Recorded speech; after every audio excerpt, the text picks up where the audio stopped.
What's up, everybody? Welcome to PS I Love You XOXO, episode 32 for the second time, but the first time for you. Yes, our track record continues that we record this on Mondays, post it on Tuesdays, and for some reason, PlayStation News always fucking breaks Monday evening. But this time, we're nipping in the bud. Colin Moriarty, Pride of Long Island. I'm Greg Miller, of course. You'll get your real intro in your regular old show. We talk about tomatoes for a good 5 to 10 minutes in the beginning of the real show. So now you can't say that we started the show without video game news for a while. We fucking nailed these nerds. You know, Fuck that's all you, I nerds. say. Fuck you, nerds. Ladies and gentlemen, we're here doing this very special interruptus to the regular show, an add-on, if you will, because Neo is real, apparently. Neo, Giant Bomb, has a story, Colin. Talking all about PlayStation 4.5, which will now be known as Neo for the rest of its life. Should we read it? I would love you to read it and give credit to Giant Bomb. Giant Bomb's Austin Walker writes, and not that I follow Giant Bomb very closely, but I had no idea Giant Bomb really broke news, so I was really surprised to see that they were the source of this, but maybe I'm just totally wrong, and I'm ignorant on that. Sources, the upgraded PlayStation 4 is codenamed Neo, all in capital letters. Contains upgraded CPU, GPU, and RAM. Says earlier this year, rumors began to fly that Sony would release an upgraded version of the PlayStation 4, a console often called the PS4.5 or the PS4.5 by fans and press. Today, multiple sources have confirmed for us details of the project, which is internally referred to as the Neo. No price was provided, but previous reports indicate that the Neo would sell at $399. At time of publishing, Sony has not returned our request for comment, but we will update the story if the company responds. The Neo will feature a higher clock speed than the original PS4, an improved GPU, and higher bandwidth on the memory. The documents we've received note that the HDD in the Neo is the same as in the original PlayStation 4, but it's not clear if that means in terms of capacity or connection speed.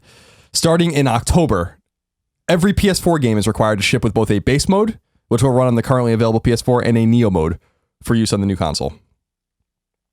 So they have a comparison here. So the original PS4 CPU is 8 Jaguar cores at 1.6 gigahertz. The new Neo is 8 Jaguar cores at 2.1 gigahertz. Feel those gigahertz in your balls. GPU, AMD GCN 18 CUs at 800 megahertz. And the Neo says improved AMD GCN 36 CUs at 911 megahertz. And memory, 8 gigabytes GDDR5, 176 gigabytes, I guess a second is slash S. Is that what that means? That's me. And then it says 8 for the Neo, 8 gigabytes GDDR5, 218 gigabytes per second. And I'm sorry if I mispronounce anything. I don't know anything about technology. Oh, come on. You've been using an AMD GCN for as long as I've known you. GCN means GameCube to me, so. Games running in Neo mode will be able to use the hardware upgrades and an additional 512 megabytes in the memory budget to offer increased and more stable frame rate and higher visual fidelity, at least when those games run at 1080p on HD TVs. The Neo will also support 4K image output, but games themselves are not required to be 4K native. In the documents we've received, Sony offered suggestions for reaching 4K/Ultra HD resolutions for Neo mode game builds, but they've also been giving developers a degree of freedom with how to approach this. 4K TV owners should expect the Neo to upscale games to fit the format, but one place Sony is unwilling to bend is on frame rate.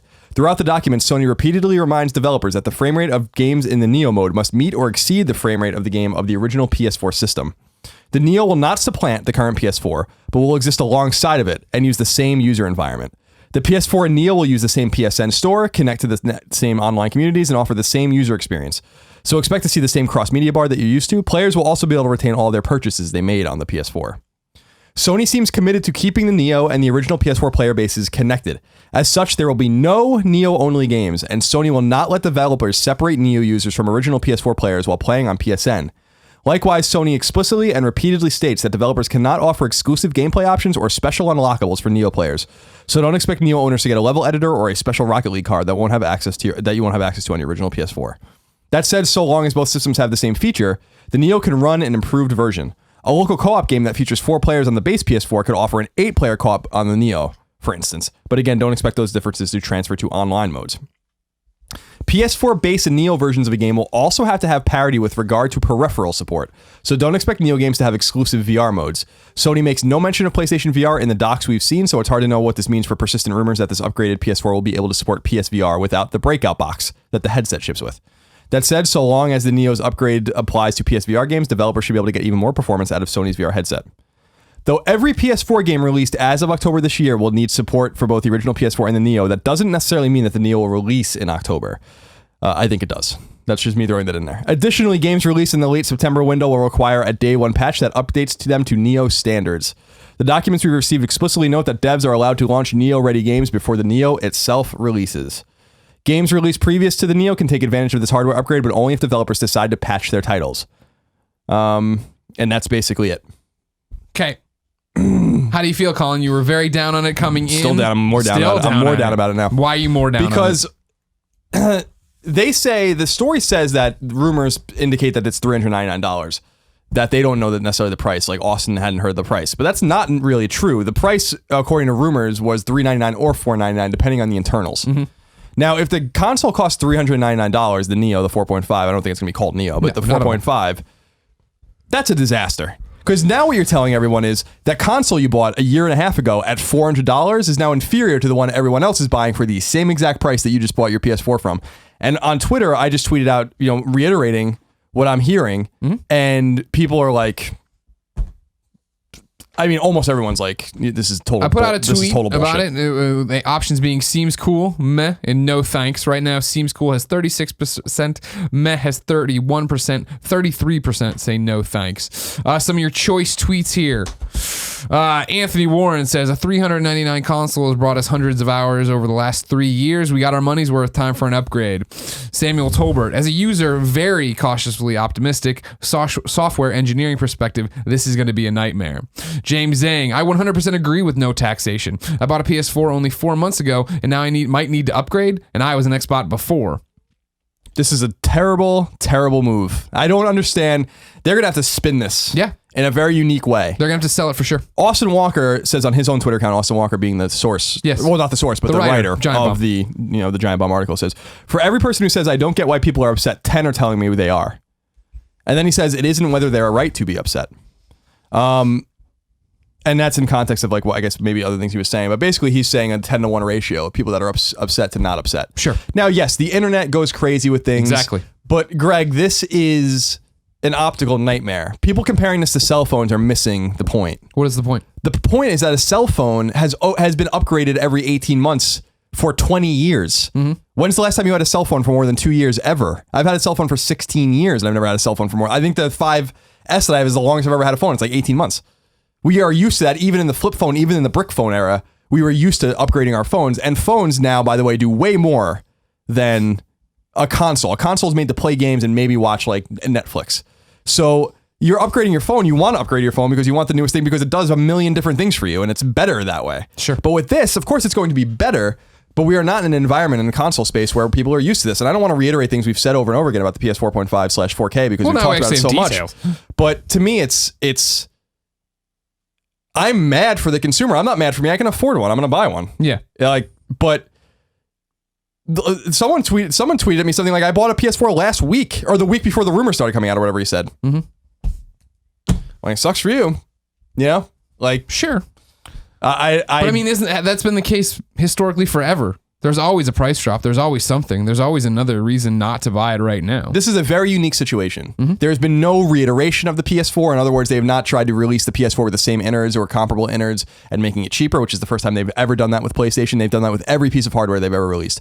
PS1, PS2, PSP, PS3, Vita, all get redesigns that make them cheaper and play the games identically. Sure. Now, 2.5 years after the console launches, there's already rumors, and they're probably going to announce it at E3, rumors of a new PlayStation 4 that will be out presumably at the end of the year. The October price, it seems like VR and the October deadline for getting your games in and all that kind of stuff. It's a disaster. Like 3 years ago, the console came out. Why not just wait 2 more years and release the new fucking PlayStation? Like, it would have been better for them to go in 2018 at E3 or 2018, they hold a conference.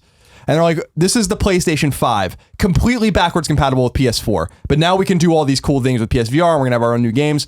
So just consider it's the next PlayStation. And it's only 5 years afterwards because we're iterating quicker. Instead, they're saying after 2.5, 3 years, they're going to be like, oh, well, we have a new PlayStation 4. It's like, what? And it's totally different than the other one. And if you've got the new PS4, you're going to get the games better. It's going to run better. It's going to look better. But if you have the old PS4, if you're one of the 40 million people that supported us, you get the shitty version of the games now. Unless you want to give us another $400 upon top the $400 you already gave us to get the new console. It's insane. This is going to be a tough one for them. I'm telling you right now, it's going to be a tough one for them. Sure. Whether or not it pans out on the market, I don't know. I doubt. Like, here's the other thing I was thinking about, the essence of this. Because people were like, well, now, maybe they'll have a trade-in program for all PS4s. Well, A, they're not going to do that. B, We don't know that for sure, but that would be stupid for them to do that. And this new console is now going to destroy the aftermarket for the original PS4. So now you're going to get less money because who's going to want to buy a used old PS4? One for $50 more, I can get this souped up one. Yeah, like, or you can buy a used new PS4 in a year. This is no good, man. Like, the aftermarket for old PS4 is going to be shitty because it's not like the PS2, or it's not like the PS3 Slim to the PS3 Fat. Yeah. They were the identical machines. They played the games identically. There were some different innards with fans and all that kind of stuff, but the games were no different. You couldn't tell. I don't know, man. I don't see it any other way. Interestingly, I like to point out James here where he goes in his comment, and now I might need to upgrade. Trey Mitchell also tweeted, I agree with Colin. I'm a bit annoyed they're going to make us buy another $400 thing. I feel like people are missing the point. When I read this, it makes me go, do I even want to buy this? Okay, so the frame rate's a more stable frame rate, higher visual fidelity, 4K image output. I don't care about image output. Frame rate so far hasn't been a big problem with my PlayStation 4 games. And the visual fidelity, I think, already looks good. Like, they're gonna have to sell me on more than just that. Reading this, I still think it doesn't sound like it's that big of a deal. It's a luxury model PS4 or whatever. It's gonna be a big deal to the developers that have to scale their games. Drew tweeted and said, "Feel bad for devs who now have to make sure their games run on and are tested on 2 systems. Costs go up, profit go down." Yep, it's gonna be and fucking dollars to donuts, Greg. Mm-hmm. Some of these games are gonna run better on one or the other, and it's not necessarily gonna run better on the new one either. Some of them are just gonna be broken probably on the new one. These guys have to now. This is going to delay games probably. This is going to make games harder to make because a lot of these console devs only had to worry about 2 SKUs. Sure. Xbox One and PlayStation 4. Now they have to worry about Xbox One, PlayStation 4, and PlayStation Neo.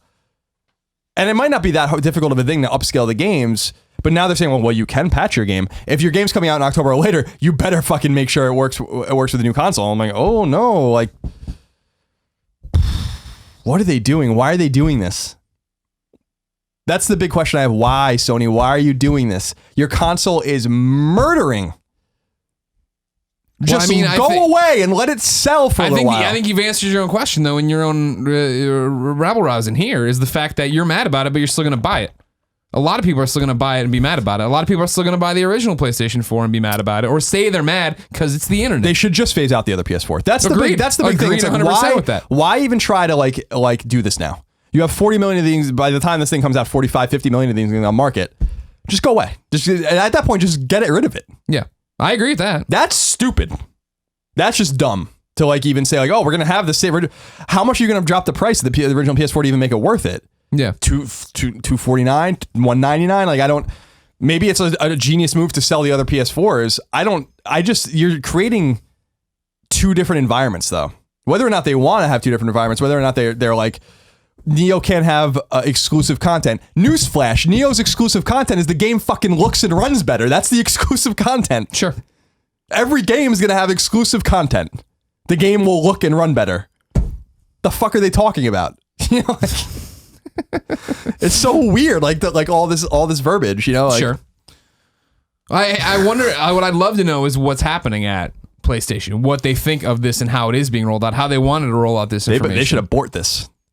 We talk about abortions a little later in this podcast. We do, actually, when we talk about the tomatoes. Spoilers for you. Little teases. They should put this back on the shelf and be like, we're not doing this.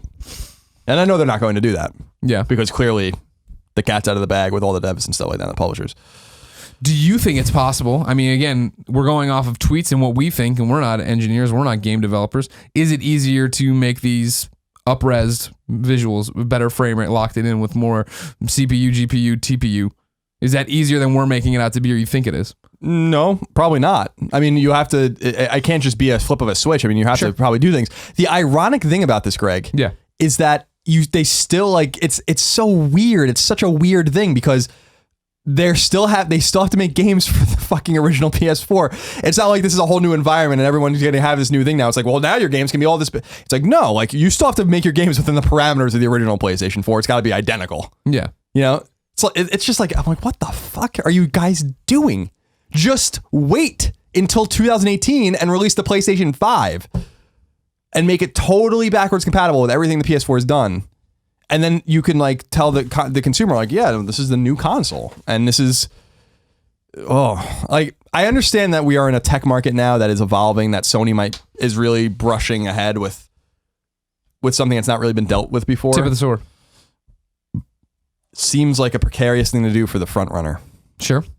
But I still think that there's a lot of people like you and like me, honestly. I mean, even though I need to know more about it, but we can sit here and question the idea and all these different motives, but you're going to buy a PlayStation 4 when you weren't going to buy a PlayStation 4 this year. Yeah, but the ironic thing about that to me is, you know, truth be told, I'm like in the top 0.1 percentile of PlayStation fans. Like, who's a bigger PlayStation fan than me? Who? Ryan Clements. Who amongst, I mean, like, honestly, who amongst you and, like, against you and I are bigger PlayStation fans, know more about PlayStation, have played more PlayStation, have been more embedded with PlayStation. Of course, I'm buy the new one. I buy everything they release.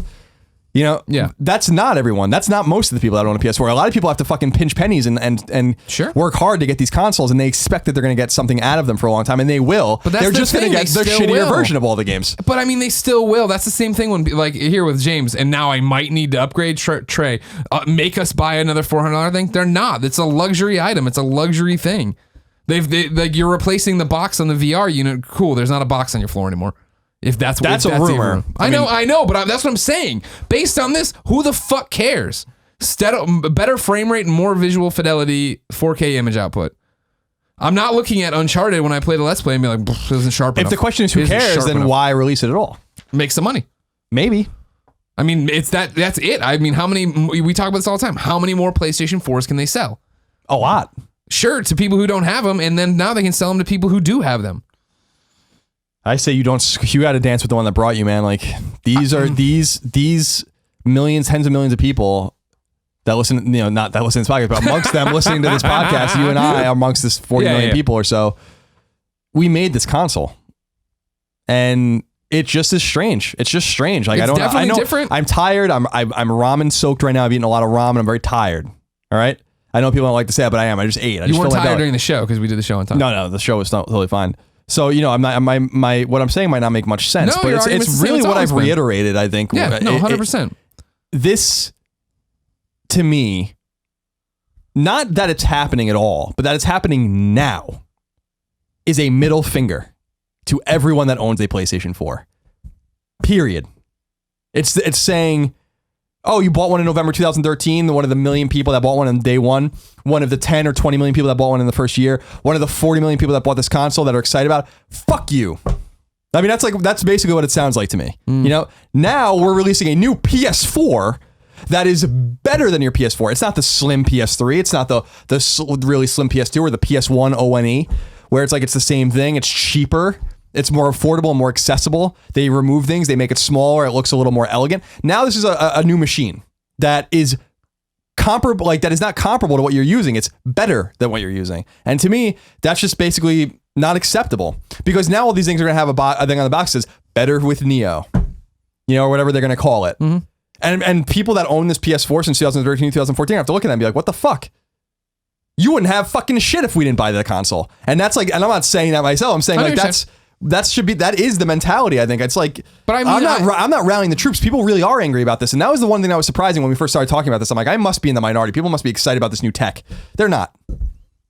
Who the hell's excited about this? Well, no, that's the thing. I don't think it's exciting. It's an incremental step. But like, to wait 5 years and put this out, go fuck yourself.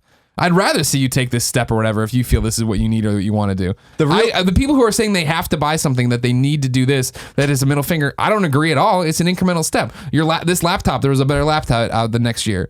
The phone, I know you're saying the phone doesn't apply. I think they are in the same boat. That's where we are with technology now. You're not left out in the cold. You still get to play the games. It is not shit. You are not, I mean, don't get me wrong. When we get the first game that's running at 15 frames a second on fucking regular PlayStation 4 and Silky Smooth 60, that's when we'll be like, they're setting themselves up. There's for a huge fucking problem here, but that'll be from some shitty third tier developer nobody gives a shit about anyway. But they are setting themselves up for this kind of stuff, and they are making it more complicated. And it's clear now that it seems like certain games are going to be the rumors that God of War, for instance, was going to be one of these games that showed it off. Horizon probably will be one of these games if the pricing is right. I'm interested to see how that all works, but. Because the fucking thing that gets in my craw the most is that you goddamn well know in 2019 they're gonna, or something like that, they're gonna release the PlayStation 5, and that's gonna be 3 PlayStations in 6 years. Instead of just waiting, just wait until 2018 and release your new console. That's the way you fucking kill it. That's the way you keep it going, saying like PS4 is gonna continue. If you want a PS5, everything on PS4 works. in perpetuity. We're going to make PS4 games. We're going to continue. But what they're doing here is they're going to say, this PS4 is better. The PS4.5 is better. You have a PS4 and you want to sell it. It's probably going to be worth fucking nothing now compared to the new one. Sure. Because now, like, who's going to want to buy this 2013 PS4 from you that doesn't even run the games as well as the Neo's going to run them? It's a disaster. I hope they prove, I hope that I hope people can look back on this one day and be like, Colin, you were fucking dead wrong, because I want to be wrong about this, because Sony's been doing so well. They've been not with Vita, but with PS4. They've been I'm begging for a Vita Neo. They've been killing it. They've been just killing it. And they've been doing great jobs with the firmware updates. Been doing, the first party games have been lacking, but they're coming. But like the console's selling, they're talking to to the gamer, they're appealing to the gamer. They have this really great machine on their hands, and they're already making it obsolete. They're making it obsolete, and that's the one. I refuse. There's a bit of hyperbole in there. Maybe they're making this obsolete. Well, why would you just say it's like putting up a weird white flag when no one's even firing on you. That's the bizarre thing. It's like who's even firing at you. Like, look around you. You're killing everyone. Sure, but there's only so many of these they can move. I disagree, Greg. I mean, this thing is the best-selling console in every month. Yeah. And it's not going to be for long. When this rumor comes out and when these things are announced at E3, this shit's not going to sell anymore. Yeah. Like, who's going to, unless they really precipitously drop the price. And that's like the only salvation is if this thing is like $199, then maybe that's the case or whatever. I just can't. Yeah, is it hyperbole? Of course it is. Everything we say is fucking hyperbole because we don't know what the hell's going on. But to me, it's like, it seems like a punch in the gut. See, my whole thing on this is I'm middle of the road right now. This doesn't make me think, oh man, I got to buy this. I'm the same guy I was when we were talking about it in generalities before. I probably will. Oh sure, more stable frame rate and higher visual. That sounds great. I have multiple PS4s floating around this house at all times anyway. I'd like the one I have to be the best one I have, but I don't feel, as somebody who bought it on day one, I don't feel screwed over.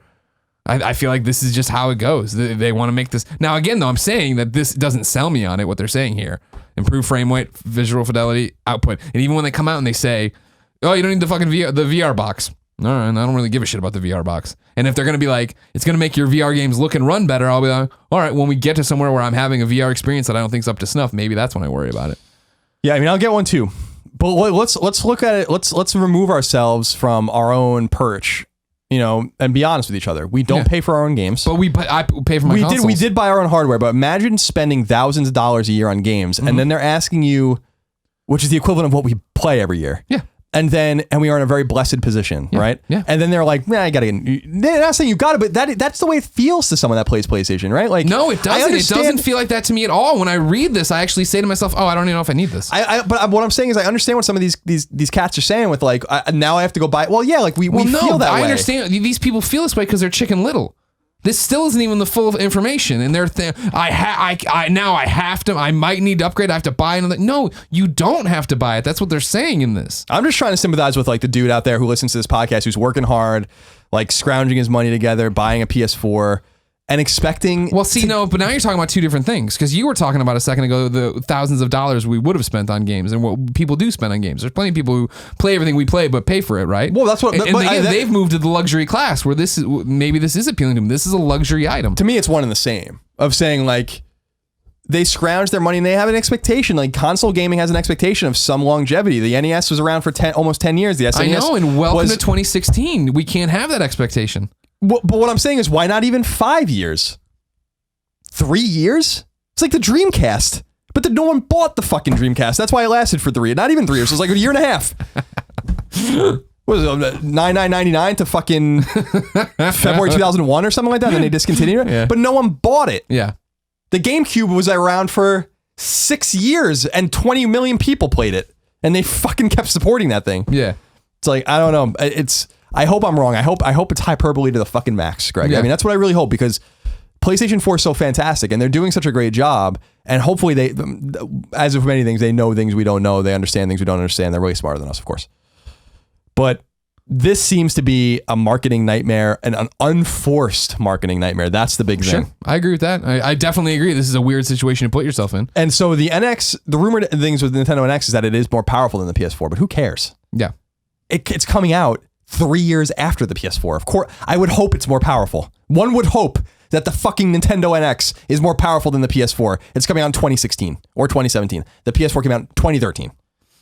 So that's not a reasonable, it seems to me like they're making moves like kind of looking around being like, let's make sure we're still powerful, let's make sure our games still run the best, all this kind of stuff. And I'm like, I think you guys are worrying about nothing. Sure. And I'll reiterate again what the PS3 did with Uncharted Drake's Fortune and The Last of Us. Drake's Fortune and The Last of Us. Look and play those games on the same hardware from the same team and look what time allowed them to do. I refuse to believe we've seen everything the PS4 can do. I just don't believe it. Oh, no, of course not. Jesus Christ. I'm not saying that. I don't think that's what they're saying with this. I think that's exactly what they're saying. Don't you? I mean, no, I don't at all. I think they're saying that they want to give you more power. I think they want to give you more of a chance to do this. I think it probably plays into VR, but I don't think they're saying this thing's tapped out. I don't know. Maybe I'll just shut up. We'll see what happens. Colin, if you shut up, then we got no career. We have no product. I encourage you to talk.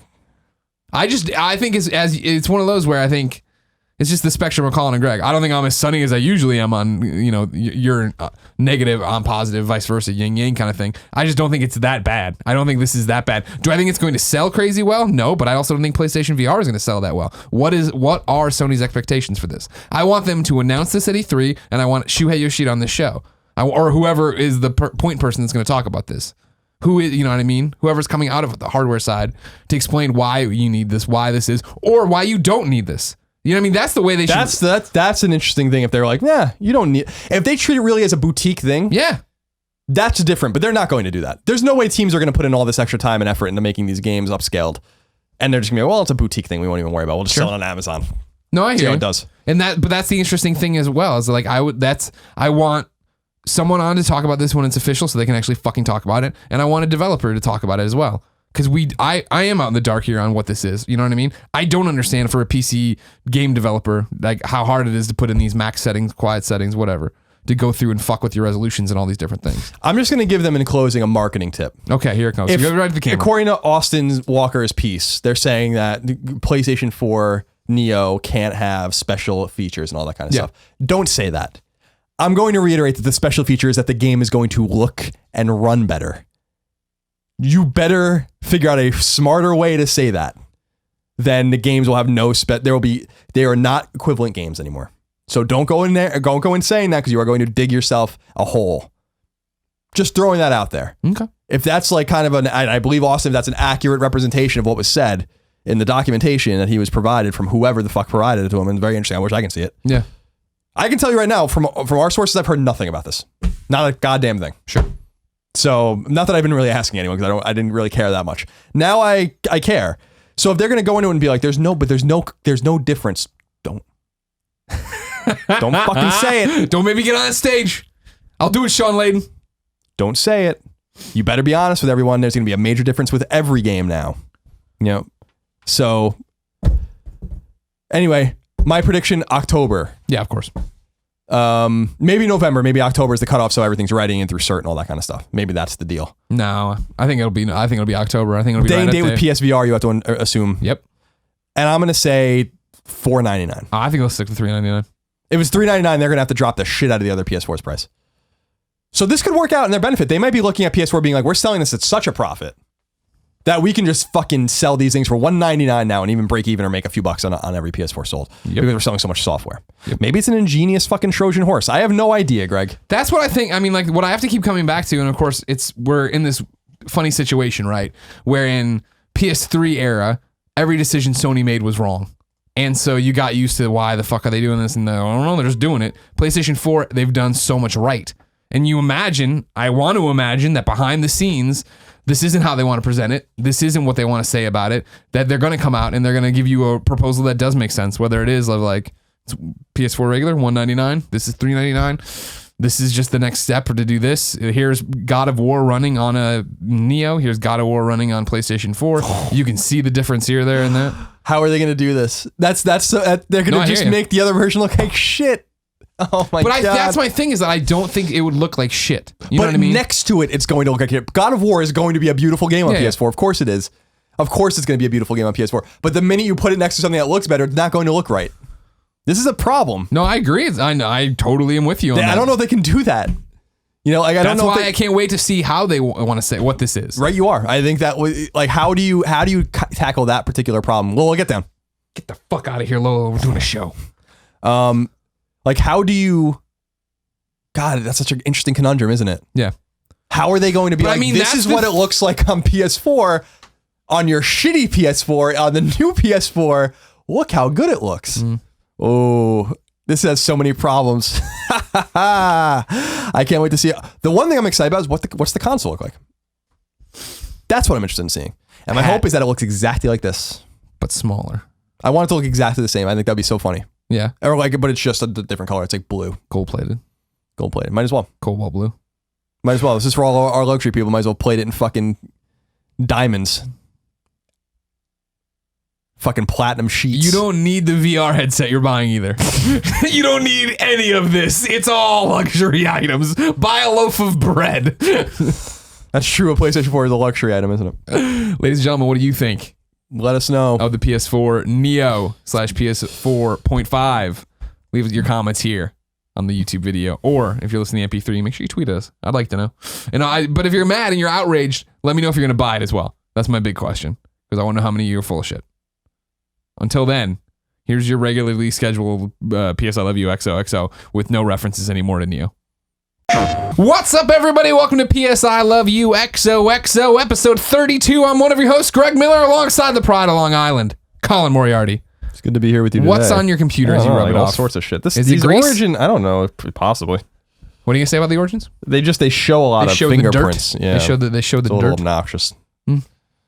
I guess that's what the black does. The black part of it in there, because it's got that metallic finish to it. So it's like, but again, what do you have over? There's a cup of bacon grease out on the countertop. Is that related to that? Could be. It's possible. I have bought like 8 slices of pepper bacon from Andronico's. It's good job. Just never made it over. I was going to make breakfast for Aaron and I, and it just never happened. So I was like, last night I'm just going to make all of the bacon. This was when the Islanders were in overtime. They'd won the game. Yeah. Before the sandwiches were ready, which was good. Skip some steps there. What sandwiches are you making? So I just put 4 pieces of bacon on each piece of bread with like a ton of mayonnaise and then just like lettuce. Okay. And then just ate it. So no tea. A BLT. Hold the tomatoes, tea. I take a little bit of an issue with the raw tomato. Now, there's nothing wrong with it necessarily. Like, it tastes fine. Tomatoes obviously a base of many great things, whether it be sauce / gravy or ketchup. You get your lycopene from the tomato, but I don't know what's lycopene. Lycopene is like a nutrient that comes from tomatoes. Oh, okay. They're fruits. I know, because they have seeds in them. But it's that seedy like mucus in them, that's like no good. Yeah. I hate when you're trying to cut them into nice like slices and they like do that thing when they on there. Yeah, it's just like tomato, like the kind of the like. As far as I'm concerned, the raw beefsteak tomato or like heirloom tomato can really go fuck itself. Okay. Where the raw tomato comes into play, that's really like a key and essential tomato is the cherry tomato. Oh yeah, cherry tomatoes are the bomb. The small circular tomatoes of that type, fantastic. What frustrates me is when we get Portillo's shipped to us. When Portillo's gets shipped here, and we make the hot dogs, and I always want one with everything. I can never get the tomato slices like they get them there, because there they get them, and there are no. If we're being honest, using a slicer. If we're laying it all out there on tomatoes, it kind of looks like this abortion went wrong. Right. And so you cut them and put them on your hot dog, and then it just looks, I don't want to eat that. It might be an abortion that went right, actually, depending on how you look at it. Just saying. It's not supposed to be, that's supposed to be very clean. I don't think abortions are known for their cleanliness. Not a pretty process. The BLT. My mom loved a good BLT. Yeah. I was never a big fan of it. Big Jamie Kennedy loved a big BLT. Old Jamie? Yeah. And so I was never, whatever, that's fine. I had one for the first time in my adult life, I think, when we went and stayed with Dave Fenoy that one time. Remember that? We made them. Yeah, they did. Yeah, they made everything. We just assembled them, I think. I forgot. Mo and Dave. Yeah, they were really good. And I was like, man, you know what? It's because Mo knew how to slice a fucking beefsteak tomato. We should have Mo. Skype her and have her show us how to slice. That's what they're called, right? Beefsteak tomatoes, right? I don't know. I think that's right. Someone. Nick. Beefsteak tomato, that's a thing, right? Yeah, okay. I thought so. The way I know it is you got your baseball tomato. Mm-hmm. Then they have the bigger ones. They just get a little bit bigger. You got your green ones. You got cherry tomatoes. And you got heirlooms. Which one are the heirlooms? Heirlooms are like really expensive, like multicolored. Because they're old? Pretty good tomato. I don't know. I don't think they're old. I think it's just a brand, or not a brand, but a variety. Sure. Of tomatoes. So But you're right. I mean, your abortion thing was right on point. And so the point is that, you know, you can make wonderful things out of tomatoes, but not necessarily have to eat the tomato as is. Sure. If you're going to eat a tomato as is, I really insist that you go to the cherry tomato. They're convenient. You pop them. You feel they're so good. They explode with flavor in your mouth. They're so good. Yeah. Have you ever done the thing? And I cut them by hand, no big deal. But I've seen this, you know, one of those life hacks things where they take a plate, they put a whole bunch of cherry tomatoes on it, put another plate on top of it, and then take the knife in between the two plates. That way you can cut a whole bunch at once. Have them that way. Yeah, that seems like a little bit. I'm just letting you know, somebody out there somebody working at BuzzFeed is cutting up so many cherry tomatoes, they need this life hack. When I worked at a deli, you use a slicer. Slice all these things, and it's totally fine. The blade's so sharp, it just cuts right through. Like slicing cherry tomatoes. Not cherry tomatoes. I'm just saying regular tomatoes, Sure. onions, peppers. Right. Thicker, thin, whatever you want. Yeah. However you want it, you can have it. As you like it. Have it your way. At Burger King. And that's why you have bacon grease on your laptop. Yeah, so I put the bacon grease in it because a lot of people freeze it or whatever. I'm like, that's such a waste of time. What I do is I just put it in a coffee cup and then overnight it just congeals and then you just take a paper towel and you just scoop it right out and throw it away. Now here's the question then. Can we throw away the bacon grease in the freezer? That's not mine. It's not mine. I've never put bacon grease in the freezer. Me neither. That might have been here for literally years then. God damn it, Scott Bromley. If you didn't know, ladies and gentlemen, this is PS I Love You XOXO. We are KindaFunny.com's PlayStation podcast. We are the #1 PlayStation podcast on the internet, and we are the PlayStation podcast that posts every Tuesday at 9 a.m. Pacific time on YouTube.com/KindaFunnyGames, and of course, iTunes podcast services around the globe. Colin, what have you been playing? Severed. Me too. On Vita. I beat it. I platinumed it. I'm right there. I had to talk to you a little bit today, a little coded message on Colin and Greg Live. Yeah. Because I have one secret left. It's right on the other side of this fight. But I wanted to talk to you about what was going on in this fight because I thought I was doing something wrong. No, it's just it's a hard fight what you're doing. Make sure I wasn't missing anything. You know what I mean? The game. I talked to the PR today about because the embargo doesn't lift really until a week from today, I think. So we can't really So I was like, can we just talk about it very candidly? We were asked not to render any sort of verdict. Right. That said, I think you can read into how I feel about the game by how quickly I beat it and how I platinum the game. Although I platinum games I don't like. So I mean, I think that Severed is atmospheric. I think it's haunting. I think it's fun to play. It's brief, not in a bad way. It's about as long as Guacamelee was, I'd say. And I feel, and I don't know what else to say without rendering a verdict. That's the problem. We can't talk about the render verdict, but I'm right there with you in the fact that I went on a trip and it's all I played. And you know what I mean? Like, I could have played a lot of other Vita games, but I wanted to play that one, and it kept my attention for sure to keep going. And I'm about to platinum it as well, let alone beat it. But I don't know. I mean, I agree with you, but I feel like in my head it feels longer than Guacamelee, and I don't know if it's just because I'm doing it in just giant portions. Whereas Guacamelee, I felt like I broke up a lot and then it was over. This one, it's been like maybe 3 or 4 big play sessions where I'm playing for like hours on end.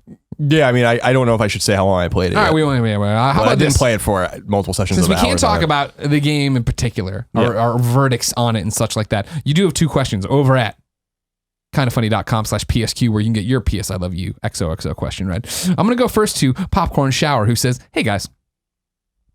Hello. It's good to see you today. I can't wait to play Severed on the Vita, and it already looks like it's going to be a fantastic game. At $14.99, it seems like a bargain, and I just hope it doesn't hurt Drinkbox financially because I love their games. My question is this. How many copies do you think Severed will need to sell to be profitable? And if it is profitable, do you think devs will make more new IPs for the Vita? Thanks. Keep being awesome. Chris, a.k.a. your boy, Popcorn Shower." Let me do a little mathematics. Thank you for doing some mathematics. So $15. How many years they've been working on this game? 2 years. 2 years? Now, it's unclear whether, maybe even more than that. They've been talking about it for 2 years. It's unclear whether they had taken any contract work. What I'm going to say is I'm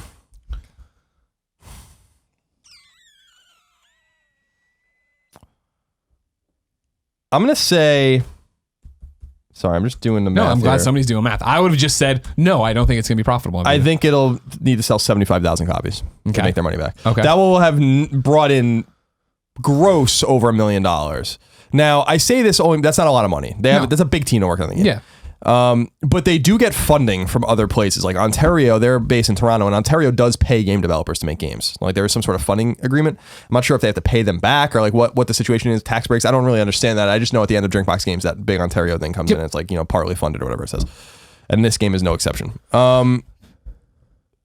Here's the thing about this game, without rendering a verdict, quote unquote. You really should buy it. Now, and before anybody would say anything that you're rendering a verdict by saying that, remember you said this last week before we even played it. Right, and I'm saying it again. Yeah. I'm very confidently saying it again.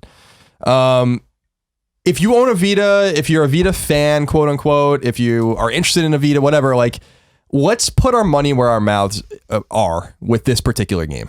This is a PS Vita exclusive in 2016 by a studio that has supported Vita from the very beginning. Literally day one. They had a Vita launch game. And it was awesome. In Mutant Blob's Attack. Get it. They released Guacamelee on Awesome. Vita. And now they're releasing this on Vita.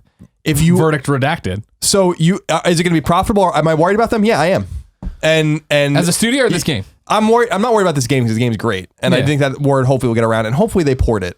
Like, that's my thing is like, here's the thing. It's a Vita exclusive right now. Yes, it is. Will it stay a Vita exclusive? Fuck no. You know what I mean? This game's going to get out. They're going to put it on iOS. They'd be stupid not to. There has to be some, if the deal is, which I don't think it is, that, hey, Sony, we signed it away for X number of months. They'll eventually put it on iOS and they should. This game should be everywhere. Yeah. But I'm with you in the way of what we're saying. We sit here as Vita fanboys and whatever, and you out there watch this and consume this podcast and talk about how much you love Vita Island and being on this Lord of the Flies dystopian island we live on with this amazing little handheld.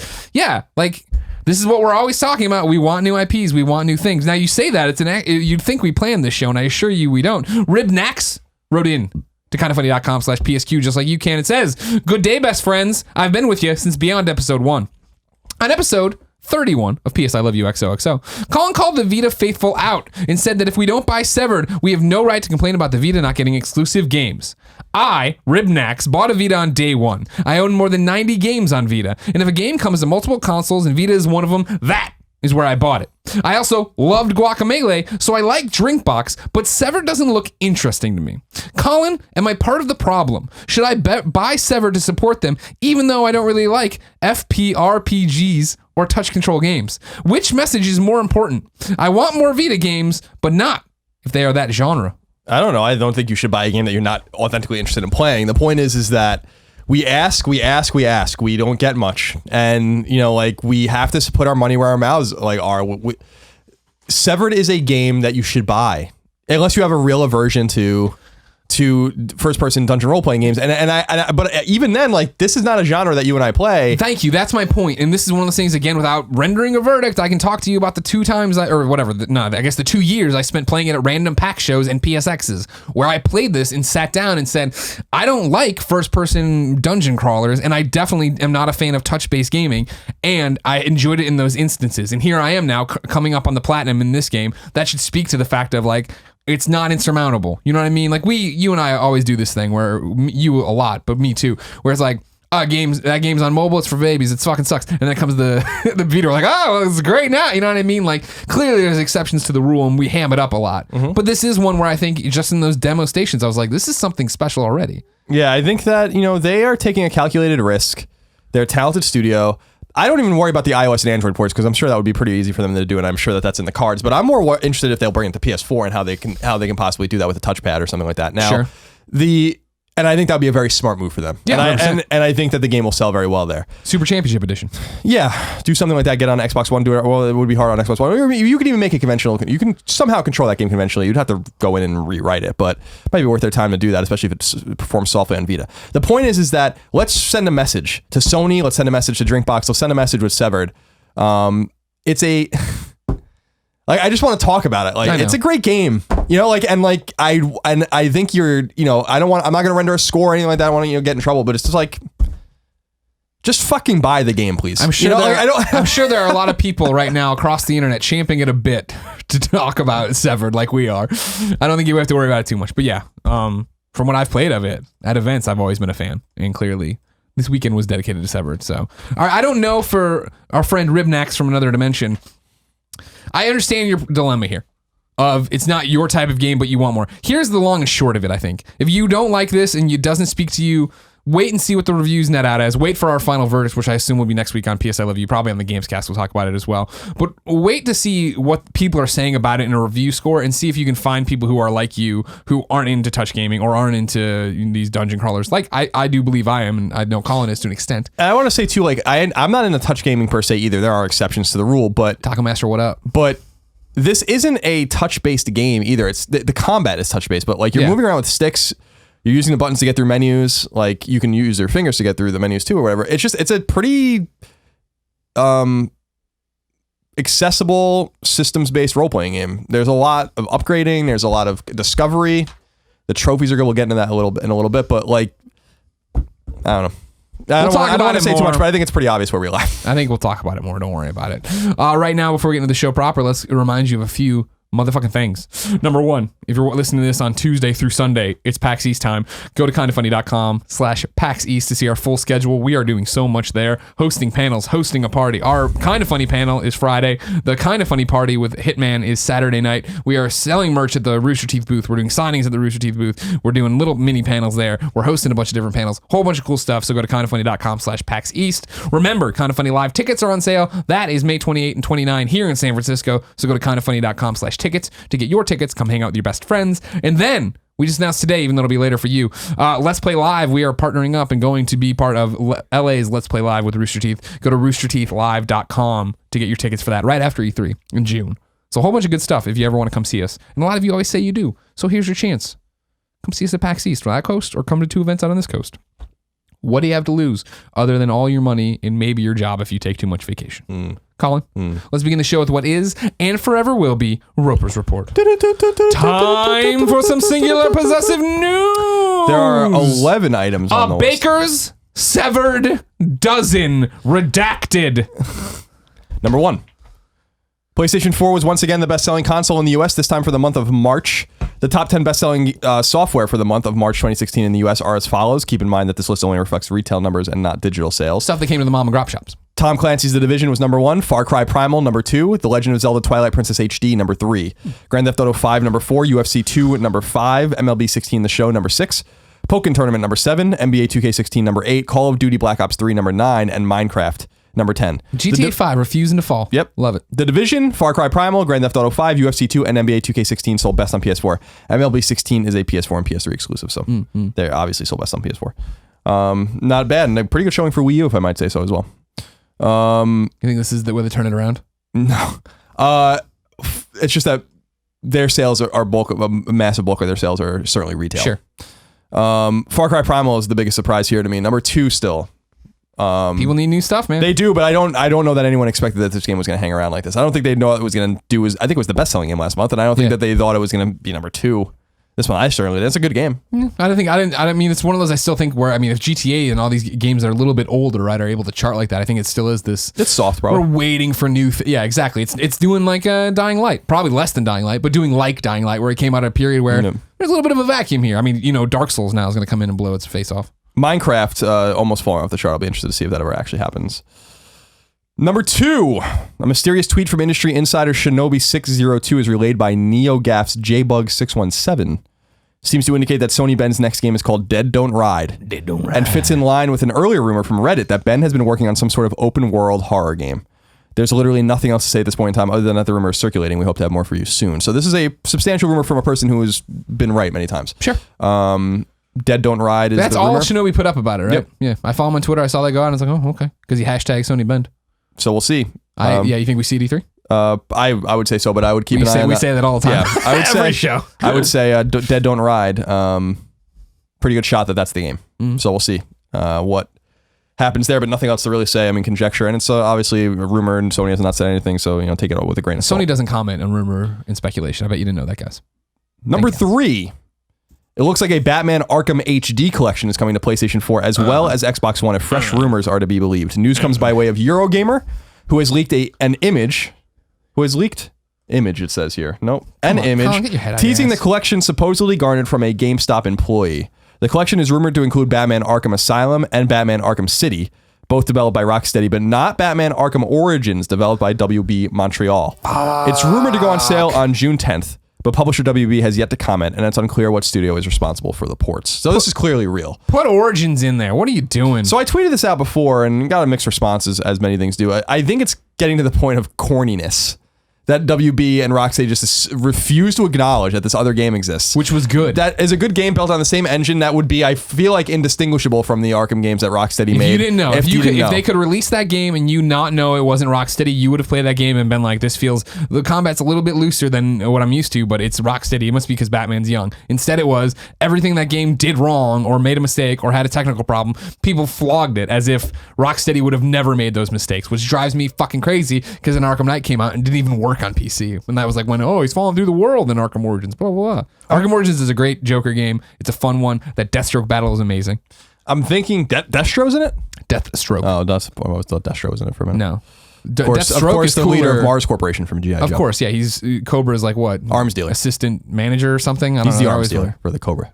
But he's always with Cobra Commander. Yeah, because he's just like he's needed all the time. I mean, I feel like he should be needed in an office. With He has his own organization. Mars Corporation. Mars They make Corporation. Mars candy. But he has like bats and like which are bats. the robots BATS and capital letters okay. and his own kind of people that do.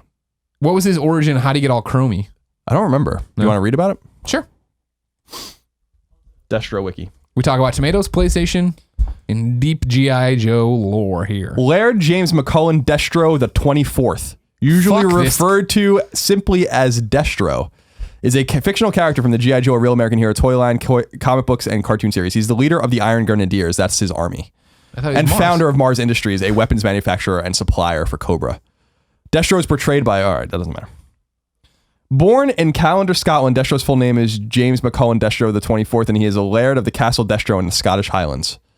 The Destro clan has designed and sold weapons for centuries, and Destro is a faceless power behind the current incarnation military armament research system Mars. A state-of-the-art weapons manufacturer and one of the largest. Destro's key characteristics are a sense of honor. That's his key characteristic is a sense of honor.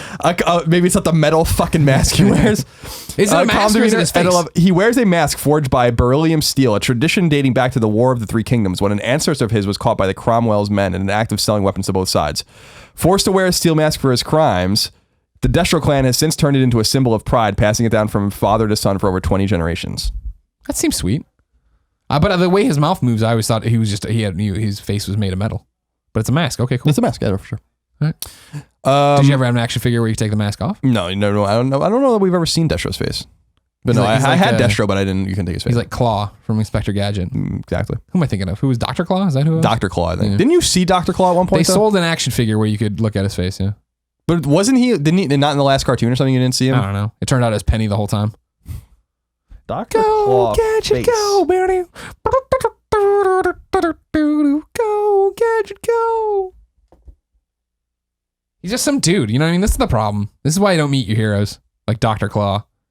Because clearly he's just some guy. I guess maybe not. With weird hair. Wait, are these the instructions? Is this from when we were kids? Gadget.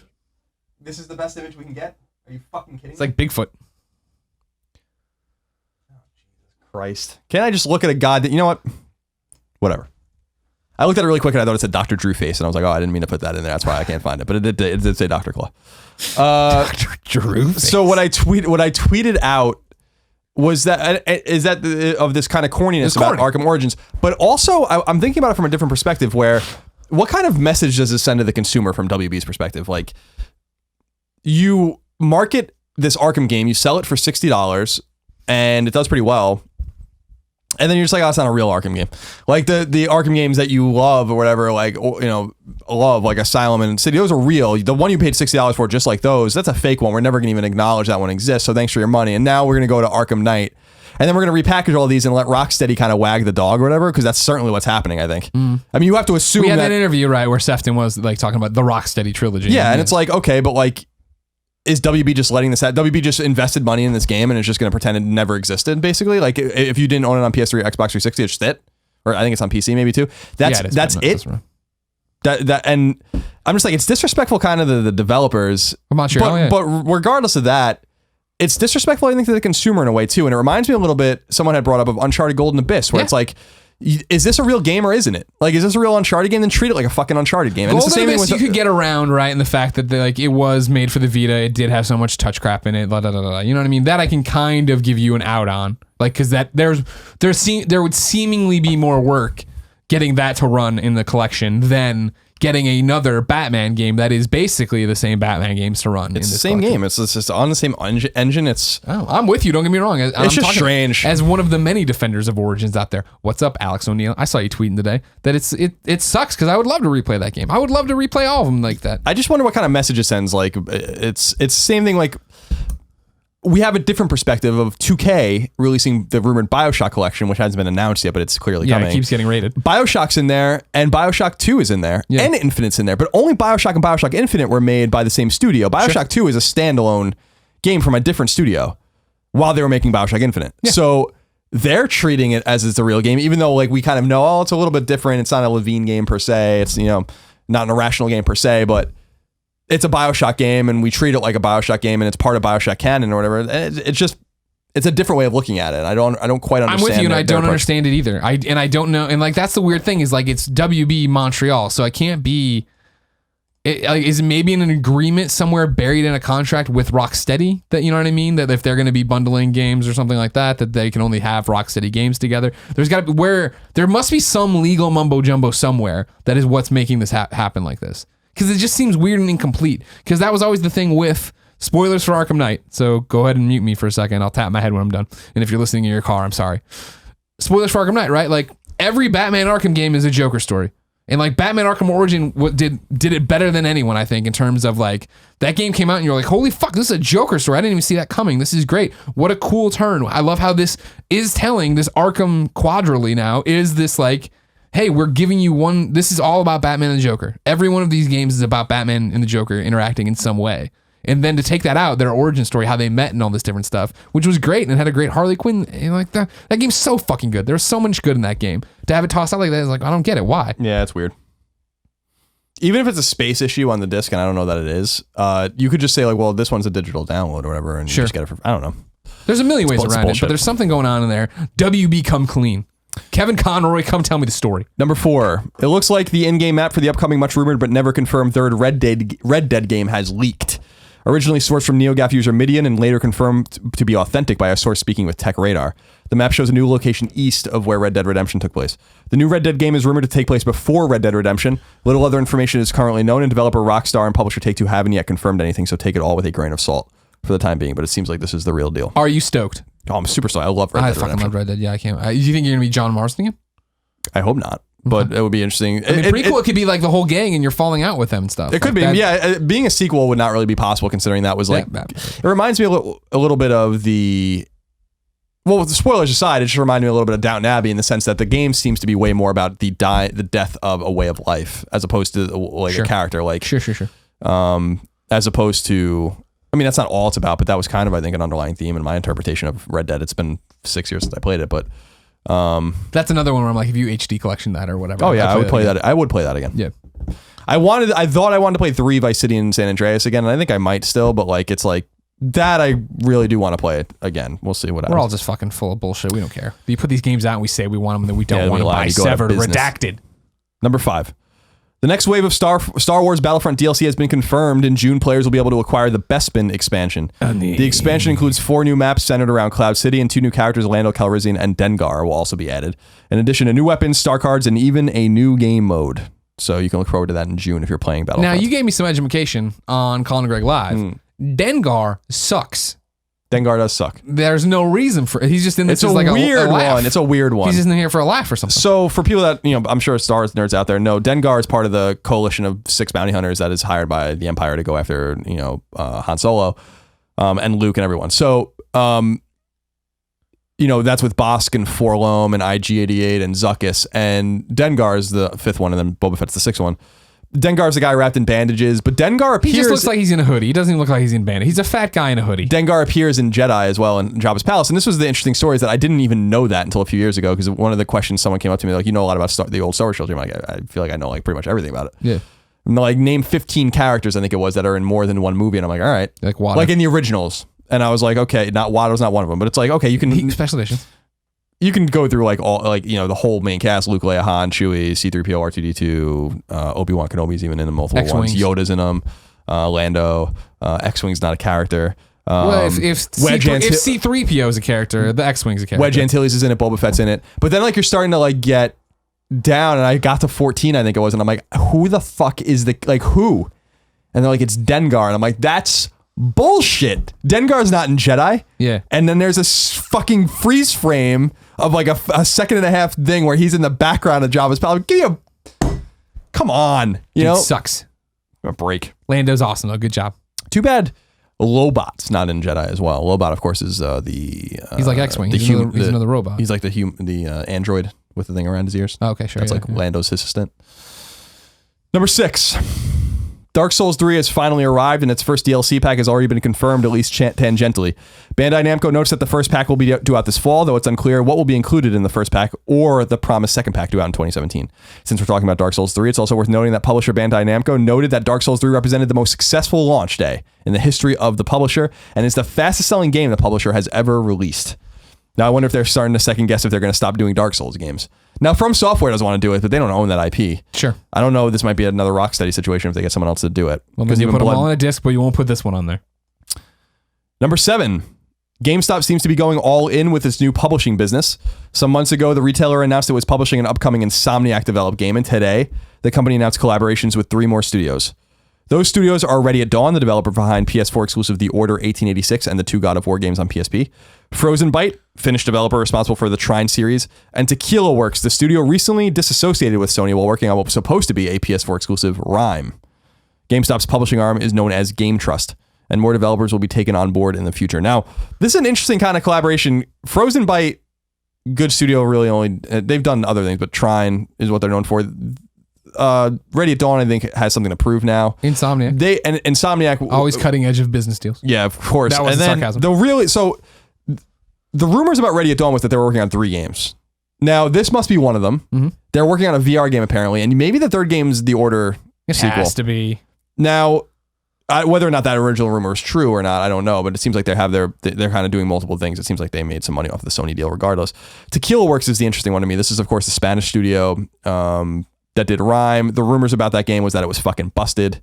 They did not deliver, but they do own the IP. This is the one where apparently Sony took back dev kits. Yeah, Sony apparently went and took their dev kits back and totally threw them away, basically, like they did with Remember Me back in the day. And that Remember Me still came out. Sure.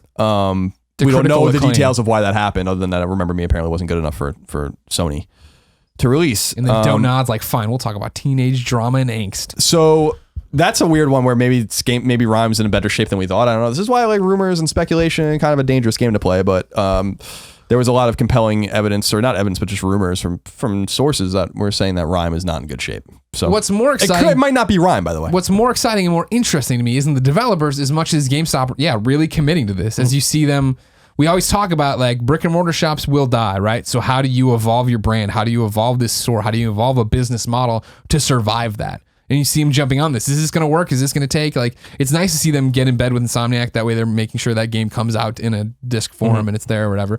Is that the future? Is that the way to do it? Or is, you dip your toe in the water and start trying, right? Before it's too late to do anything. Yeah, I think that it is smart. Maybe they just totally evolve into a publisher in 10 or 15 years. Yeah. I don't know. They have some talent on board. I still think Insomniac's clearly their best studio that they're working with. That's not their studio, but what will be interesting is if GameStop acquired some studios or built their own studios to start making their own games that they don't have to worry about retaining talent, but we'll see what happens. Number 8. I'm not looking at my phone. I have something to show you that I didn't talk to you about ever. Do you want me to stop? Let's see how easy it is for me to get to what I want to show you. Because I don't know. If it's a picture of your dick, just look for the smallest thing you can possibly find. That's mean. You're being very mean. You saw them? No, this was sent to me by him. I forget where I was or what we were doing, where I didn't ask questions. But I thought, that's very interesting. And I'll ask you right now. So why were you this? Oh. We'll get back to you on that one. You and I. Sorry, I can't share it with you yet. Maybe it was just at lunch. Or maybe big things are happening for our friends. That's weird. That's a weird one. Yeah. A cool one, though. Oh, it's a great one, but it's a weird one. I would have never guessed that. That man and that man. Yeah. Those two men doing whatever they're doing on my phone.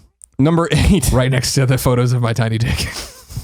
An electron microscope to see that thing. Number 8. I've got like the magnifying glass and the iPhone. Number 8, it doesn't look like digital, speaking of GameStop, it doesn't look like digital sales of used games will be happening anytime soon, at least according to GameStop COO Tony Bartel, as relayed by GameSpot. be a little confusing. Quote, we've had discussions with the platform holders and publishers. It is much more difficult than on the physical side of the business. There are some significant barriers to that happening that would have to be removed. We don't see it on a lot of roadmaps in terms of development right now. If it does ever happen, we'll be the first to be in it.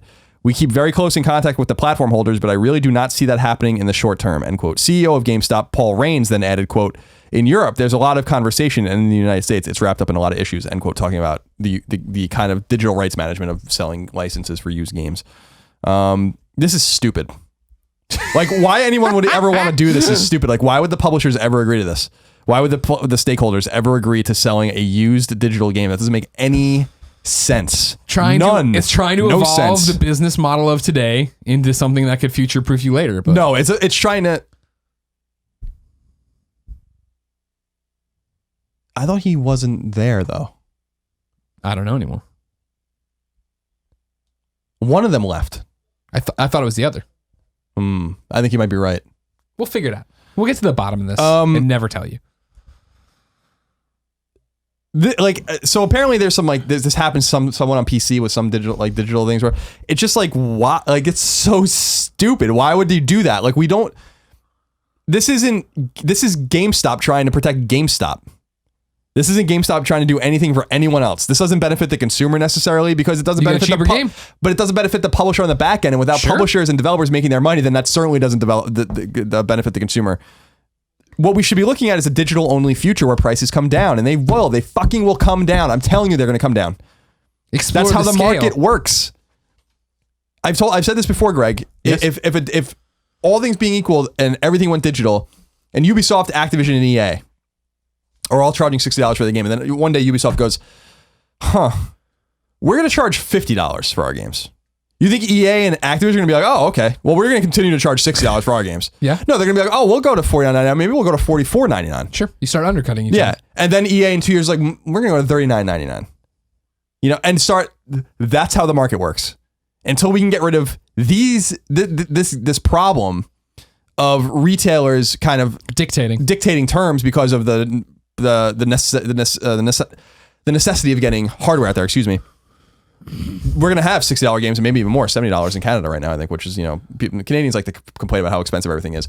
Weak dollar, I hate to tell you. Weak. Yeah, it's all... The loony's weak, my friend. You should have gotten out of there when you didn't get the freedom that we have. So I just feel like we're not looking at the whole picture. Like the digital future will bring prices down. They will go down. We're beating a dead horse on it, right? Because you talk about it all the time. And it makes sense that, when you get to a point where, we aren't beholden to GameSpot and the mom and grop shop, you can sit there and go, all right, well, this game I do want to put, like, Severed at, since it's not getting a retail release, at least in wide or whatever. I don't know if they announced in one of the limited runs. No. Since it's not getting a retail release period, it gets a $14.99 price point, and that's fine. And then you can see people escalate up. And it's like you're always talking about, maybe one day we do get to a point where there is a game that's coming out for $100 because it is so much content and it's all you'll ever need for 2 years or whatever. Yeah. We are, as long as people insist on them needing to go buy discs in the store, and I respect if that's what you want to do. I don't respect. I respect. Stop. I mean, it's up to you if you want to do that, and because there are some internet issues and all these kinds of things, I get that. Yeah. But as these things are fixed, like we have to start letting go of this. It's going to be good for everyone. It's going to be good for the ubiquity of games. It's going to be good for your wallet. It's going to be good for quality. It's going to be good because people can start putting their money back into games or back into their pockets to make their companies, their publishers and developers more profitable to make more games, as opposed to these retailers that are kind of wagging the dog in a way. Mm-hmm. Number 9, Shovel Knight has surpassed 1.2 million copies sold, with approximately 15% of those sales, or 180,000 copies or so, coming from PlayStation platforms. PS4 represented 10% of copies sold, Vita 4% of copies sold, and PS3 a mere 1% of copies sold. Though it's important to note that Shovel Knight is cross-buy across the platforms, meaning that these sales figures likely represent the first point of sale and not necessarily where the game was played. They weren't clear about how they got those numbers, but that's how they... Somebody's cooking the books? I didn't read too deeply. Maybe it's somewhere in there. Don't be cooking the books, Yacht Club. So I want to congratulate Yacht Club first on a great success. Want to scold the PlayStation community for really dropping the ball on Shovel Knight. 180,000 copies, guys. Come on. Like... They got it late. Like Wii U and 3DS and Steam destroyed those sales. Steam and 3DS were the top sellers. And Vita, I think, significantly outsold Xbox One, or no, maybe it sold about the same as Xbox One, which is funny. But that's a little cross-buy thing, right? Yeah, so people are enjoying their game on Vita or whatever, but I just expected more. I wanted more out of you, and I was disappointed. But the reason I wanted to bring this up is not only to congratulate our friends at Yacht Club in a game that I've been following very closely since before it was announced, but I want to congratulate Yacht Club for also being very transparent with the way they talk about their numbers. You don't see a lot of developers post what they posted.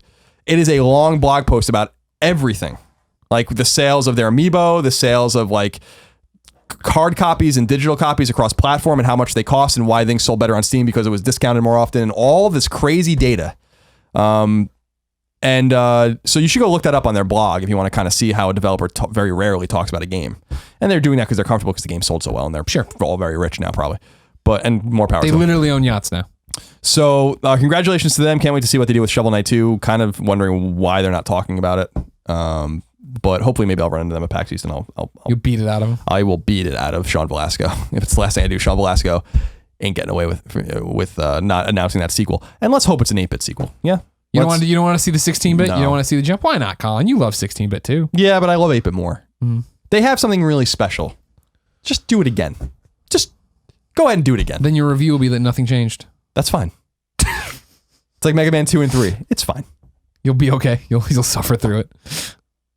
The one thing I want them to do is make the game harder. That's the only thing. I don't think Shovel Knight's hard enough. That was like one of my major complaints. But look at how many people enjoy it. Well, it's because I have big balls. You know what I mean? And I know how to play games. So I'm not bad at them. Sure. So it's, you're pretty bad at games. So I don't know, Horrible at games. Yeah, I'm just absolutely atrocious. Yeah. Number 10. I know you're going to be disappointed about this one. Sony is officially shutting down its PlayStation MVP program. The MVP program, which was originally pitched as a way for gamers to, quote, help host exclusive game events and tournaments, create content such as walkthroughs and help articles for fellow PlayStation gamers on the PlayStation forums, and share expert opinions on PlayStation products through exclusive panels and discussion sessions with the PlayStation community management team, end quote, will be shuttered by the time you hear this news segment. Sorry, Radio PlayStation. Sony released a statement stating that, quote, as of April 18th, we are no longer actively supporting the PlayStation MVP program. We're incredibly thankful to our MVPs for their participation in the program and enthusiasm for making PlayStation the best place to play. We will continue to explore new ways to empower the vibrant PlayStation community. Now, end quote. I heard Europe still has their PlayStation MVP program. Really? Yeah. Okay, America so this is does not. apparently only American. Well, Yeah. That was not clear to me in the story. Maybe it was, this but is I what didn't read it quite This clearly. is what I was catching people talking online on the Twitter. I didn't do much research beyond that, but I don't research anything. I follow some of them Radio PlayStation kids. I just talk and really They were don't, talking about that. don't just actually talking. know if anything I'm saying is true. No. Interesting, but not surprising. Like, I don't know how much you ever talked to the MVP kids. It was a cool idea. You got into this. PlayStation would give you exclusive access. Sometimes they'd fly you to events. You'd make video content around what you're seeing at the events. But the problem was that literally thousands of people do that without being flown anywhere and without having to then dedicate people on the inside of PlayStation to manage that community, right? Yeah, if PlayStation doesn't do this, they still get a whole bunch of E3 reactions in my trip to E3, and this is what I played at the PlayStation booth, and I'm super stoked about PlayStation VR. Absolutely. It's everyone trying to control the message a little bit too. Yeah. Number 11, wrap up. Whoop, whoop. Guile will be joining Street Fighter V's roster this month on PS4 and PC. Polish gaming website Gry Online has listed the upcoming Witcher 3 expansion Blood and Wine with a June 7th release date, though CD Projekt Red hasn't yet confirmed the date.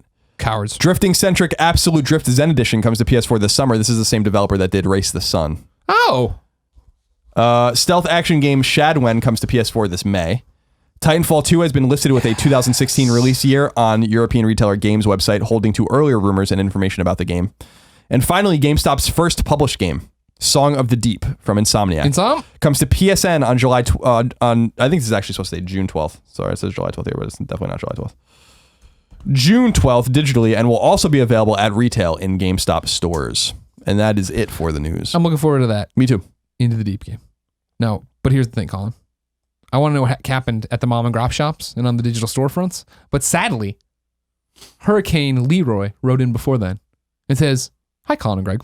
I hope you're both well. As one of those pesky Brits, I have no idea what the grop in mom and grop shop means. Is it grandpop? Please enlighten me so that I can put my simple mind at ease. Thanks, Leroy. P.S. I love you, but not as much as I love trophies." Leroy, it's just one of the old hangovers from the old show where I was trying to say mom and pop and I said grop one day and we stuck with it. So you're not missing anything. Colin. Yes. If I want to know what came to mom and grop shops and digital warehouses, where would I go? You got your upcoming list of PlayStation 4, PlayStation 3, PlayStation Vita, sometimes PSP software by the Kind of Funny co-founders. And I keep saying it's by the Kind of Funny co-founders, but really I'm just reading Ryan Clemence's blog post verbatim. Yeah, that's good enough though. Arcade game series Dig Dug comes to PS4 digitally. It's out the 20th, so this is a Wednesday release. First appearing in arcades in 1982, Dig Dug finally comes to PS4. Dig up, down, left, and right, and burrow through the earth. You know I will, brother. Inflate and pop enemies with your harpoon to defeat them or squish them with a rock. Defeat all the enemies on the screen to advance to the next stage. There's a lot of exclamation points in there. People are excited about Dig Dug. Arcade game series Galaga comes to PS4 digitally. It's also out the 20th, a Wednesday release. I love Galaga. Galaga's a fantastic game. Galaga's got trophies, right? Yep. All these do. First appearing in arcades in 1981, the masterpiece Galaga finally comes to PS4. Move the fighter left and right and destroy the waves of incoming aliens in this space-age shooter. Being very literal, but honest. You'll take it. One I'm really excited about, arcade game series Miss Pac-Man comes to PS4 digitally. This is out the 20th, a Wednesday release. Developed in America and first released in 1981, Miss Pac-Man finally comes to PS4. Move Miss Pac-Man up, down, left, and right. They're really obsessed with the fucking directions. To beat all the Pac dots while avoiding the ghosts to advance to the next stage. Arcade game series Pac-Man out PS4 digital. If you say left and right, if he fucking moves up, down, left, and right. First appearing in arcades in 1980, the masterpiece Pac-Man finally comes to PS4. Move Pac-Man up, down, left, and right to eat all the Pac dots while avoiding the ghost to advance to the next stage. It's a verbatim. All right. Well, I mean, there's not that much different. They just put a bow on them. Axiom Verge comes to Vita digitally. It's cross-buy with PS4, and it will be discounted its first week, I believe, as well if you have PS4. Congratulations, Tom. So if you already own it on PS4, it should be free. But I think that's right. Cross-buy with PS4 is what it says. Nick Scarpino Game of the Year. This is the action-adventure you've been waiting decades for. After a lab accident, a scientist awakens in a mysterious alien world. Is this a distant planet, the far future, or a complex virtual reality computer simulation? Plumb the recesses of a large labyrinthine world in order to learn its secrets and uncover your role within it. Very excited to play that on the way to PAX East. Me too.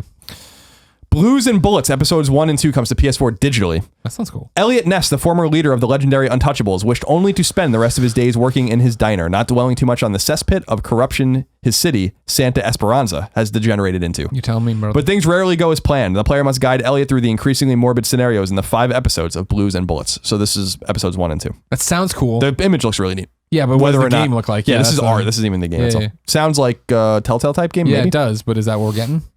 We'll find out. Invisible Inc. console edition comes to PS4 digital. Take control of Invisible's agents in the field and infiltrate the world's most dangerous corporations. Stealth, precision, and teamwork are essential in high-stakes, high-profit missions where every move may cost an agent their life. Invisible Inc's good. Played on a PC back in the day. Koi comes to PS4 digitally. It's 40% off for PS Plus members through the 26th. I think this is the first game from their Chinese studio. That is correct. Koi is an adventure and exploration game revolving around a little fish on an epic journey. Players will assume the role of a lone koi fish and travel through 8 different levels where they will have to explore and discover, avoid hazards, help out smaller koi, complete minigames, and collect rare items. There you go. Can you find your way home? Can you? You fucking dumb fish. Likedom Battle Mage comes to PS4 digital and retail. Likedom Battle Mage is a first-person spellcasting game with all the fast-paced action of a first-person shooter, plus the creative power and strategic element of a spellcaster.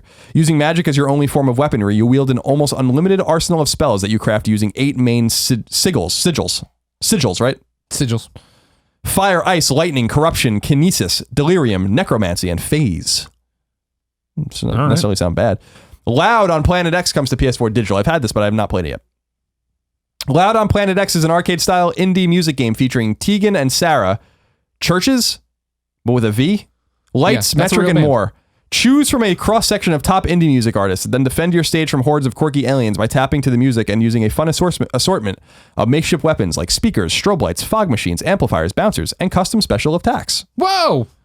Masquerade, The Baubles of Doom comes to PS4 and PS3 digitally. PS3. Masquerade is an action-adventure game, set in the fantasy world of The Realm, centered around a battle for the mythical druid orbs, the most powerful pair of balls in all of the land. Yeah, okay, that's good. For it was said that whoever possesses the orbs possessed the power to rule all. Who's got the balls? Pang Adventures comes to PS4 digital. The Pang series is a beloved collection of arcade games from the 90s. Guide 2 brothers around the world to save humankind from an alien invasion. Use your skills to overcome the attack balls pouring from the skies and rescue the world from impending annihilation. I will. Shantae and the Pirate's Curse comes to PS4 digital. Embark on a brand new adventure with Shantae, the hair-whipping, belly-dancing genie. When she loses her magic, Shantae must team up with her nemesis, the nefarious pirate Risky Boots, in order to save Sequin Land from an evil curse. You're going to be all over this one. It's on Vita already. I have it. Yeah. I think it's on Vita. No, I played it already. We've played this game. Yeah, but I think this is another one. No, I thought there's been a Shantae game before, but they say Shantae's back or something, didn't they? Isn't that how that started? Read the first line again. Embark on a brand new adventure with Shantae. Brand new adventure, so it's just not, yeah. I wasn't really Shantae's been around, I think. She's been around. That's a way forward game. Okay. That's it. Time for topic of the show. Tots. This one is one I think you'll dismiss pretty quick, Colin. Okay. It'll be a short topic of the show. Don't even read it. Okay. Now it's time for trophy time. This topic of the show is a crazy Uncharted theory from Mo Kriz Al. He says, "Hey, Grolin." So like our relationship name. I don't like it. Okay. He's just batting 1,000 already. Colleague. No, Grolin sounds better than colleague. So I was listening Why to do you always have to be first? I don't. Most questions put you first now. All right, go ahead. Because you have the ego. Go ahead. Yeah. So I was listening to the show yesterday and had a potential epiphany about the Uncharted 4 ending that I'd love for you guys to weigh in on. You were talking about the supernatural twist at the end of the game, and a listener had written in and mentioned a time manipulation item in the multiplayer beta. That's when it hit me. What if the supernatural twist in Uncharted 4 is time travel? Here's my theory. Through the power of time travel, we learn that Nathan Drake is Sir Francis Drake. Nate goes back in time as a supernatural twist, gets stuck there, and actually becomes the pirate adventurer he's been obsessed with his whole life. It answers so many questions. That would explain why he took why he took up the name Drake and has always been fascinated with the pirate, parentheses, something we've never had a clear answer to. It would account for the pirate assets seen on the Naughty Dog computer screens a while back that had people speculating there'd be a chapter where you play as Sir Francis Drake. It would be consistent with the game's supernatural twist endings and the time manipulation item in multiplayer. And most importantly, it would definitively make for, quote, the end of Nathan Drake's story, as Neil Druckmann has repeatedly stated. So my question is this. What do you guys think of that theory? Does it have merit? Does it hold water? Please let me know. Love you, XOXO Morgan. I don't think it holds any water. It's not a terrible thing. It's not awful, no. I was expecting it to be way more terrible than that. Terrible? It's just terrible. Terrible. No, I don't think that's the thing.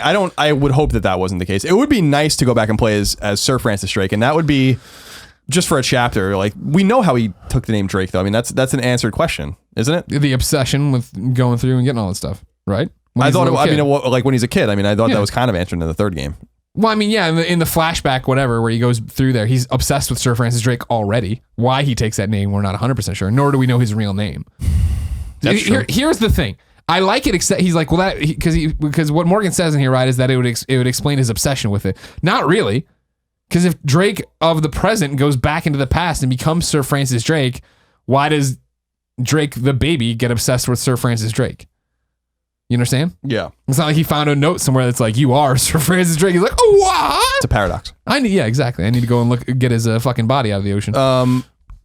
No, I don't think that's the case. This is not nearly as ironclad as my Catherine Marlowe is 450 years old. No, you were really on the ball. But come on now, I had a lot of good I didn't stuff think it was bad until Naughty Dog laughed at you for it. Then I thought it was really bad, and I pretended I never liked it. You're like, I never believed it for a second. No, it's No, I don't think so. I don't think we need to read too much into the time manipulation stuff in multiplayer.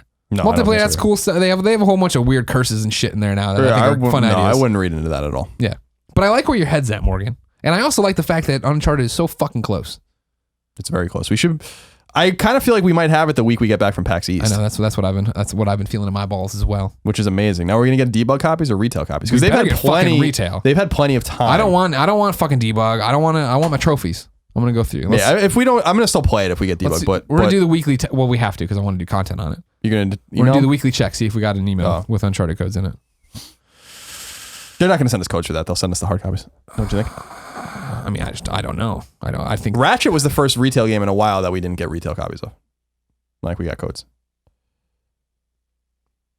No, I did get one email though. This is not pertaining to Uncharted or the thing. We got our official response. Last week, we had a question, if you recall, ladies and gentlemen, about could you use a gold headset and play PlayStation VR? And we went, We thought about it for a long time. Went back and forth. It was a good question. Then a whole bunch of you smart folks out there sent us photos of Shuhei using the gold headset and his PlayStation VR playing Dark Souls. And we're like, oh. And then other people, I was like, there's got to be a headphone jack on the thing if you wanted to wire them. People sent me close-up shots of it. There are headphone jack. You're right, Greg. I'm like, thank you for making that right.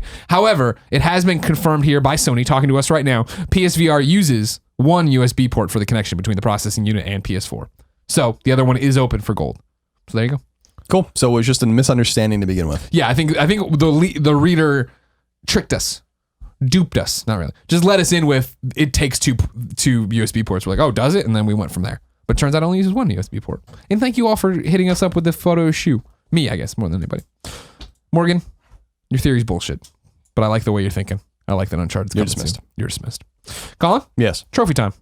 What do you got for me this time? Trophy time. It's time for trophies. So we talked about the trophies in Severed, but I can now that I've platinumed it, I can verify that there's no missable trophies in the game, and there are, I would say, so the explore every area to 100% completion and find every secret they're not tough, they're just annoying trophies. But you can do the one it. I'm working on right now.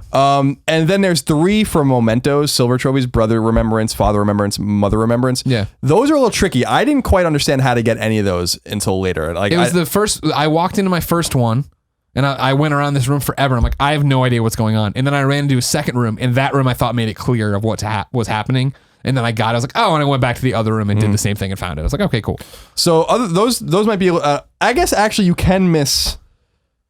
You just don't beat the game until you're sure you have all the trophies. That's except what for I'm doing. Except for the 2 gold trophies that you get for beating the game and then beating the game with all of the mementos. But there is a trophy called Burden that says make peace with the Wanderer. You're going to want to keep an eye out for that one as well. Did you get that one? Yeah. Okay. Otherwise, yeah, we can speak to that. Now, Invisible Ink's trophies are up. Invisible Ink has 8 bronze, 7 silver, 7 gold, 1 platinum. Let's see. Survive for 24 hours is one of the trophies. Install 4 augments on an agent is another trophy.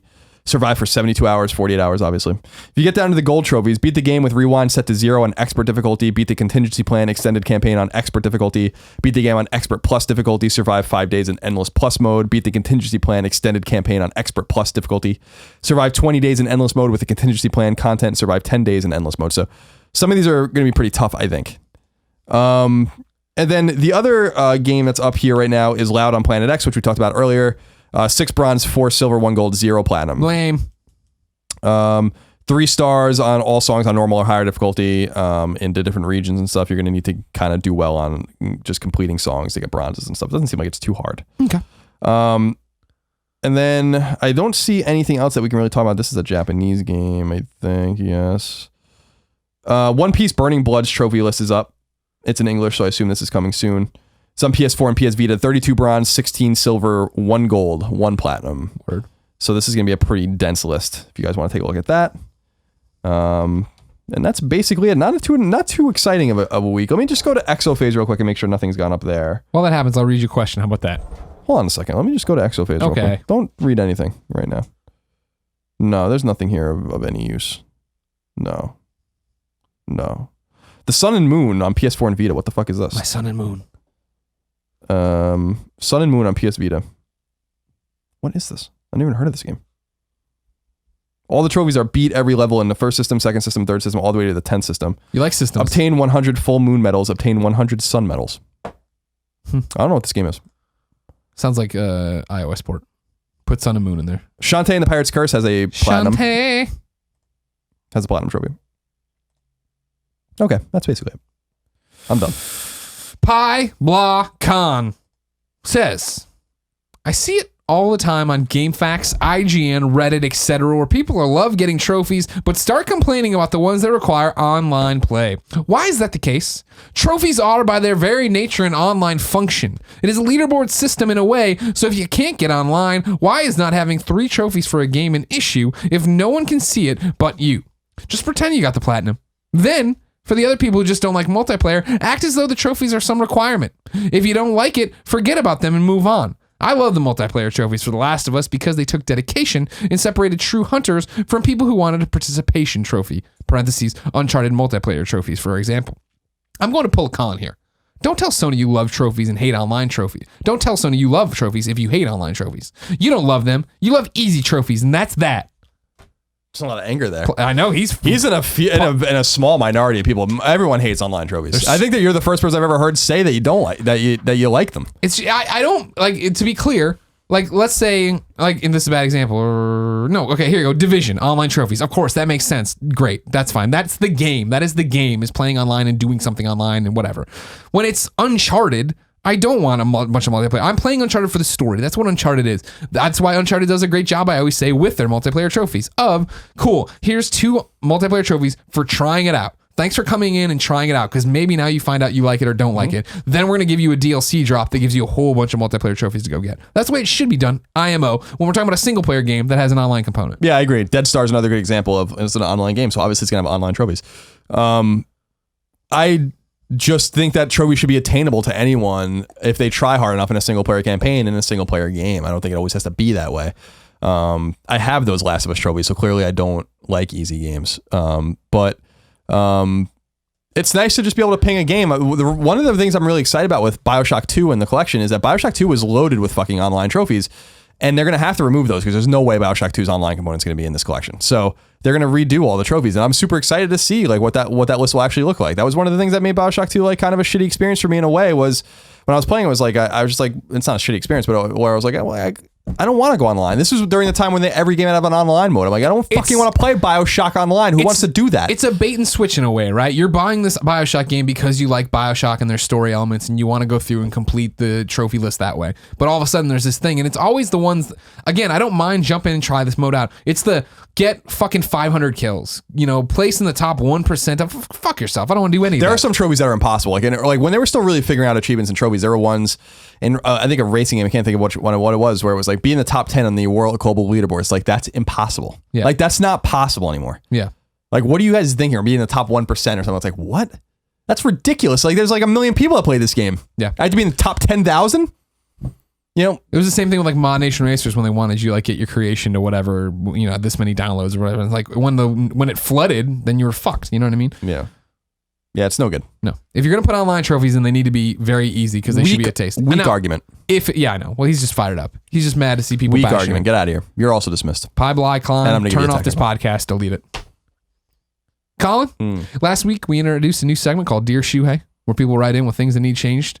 Wes_Bray wrote in today to change the segment. Hey guys, in last week's episode, a new segment was created, Dear Shuhei, where listeners send in suggestions for improving PlayStation.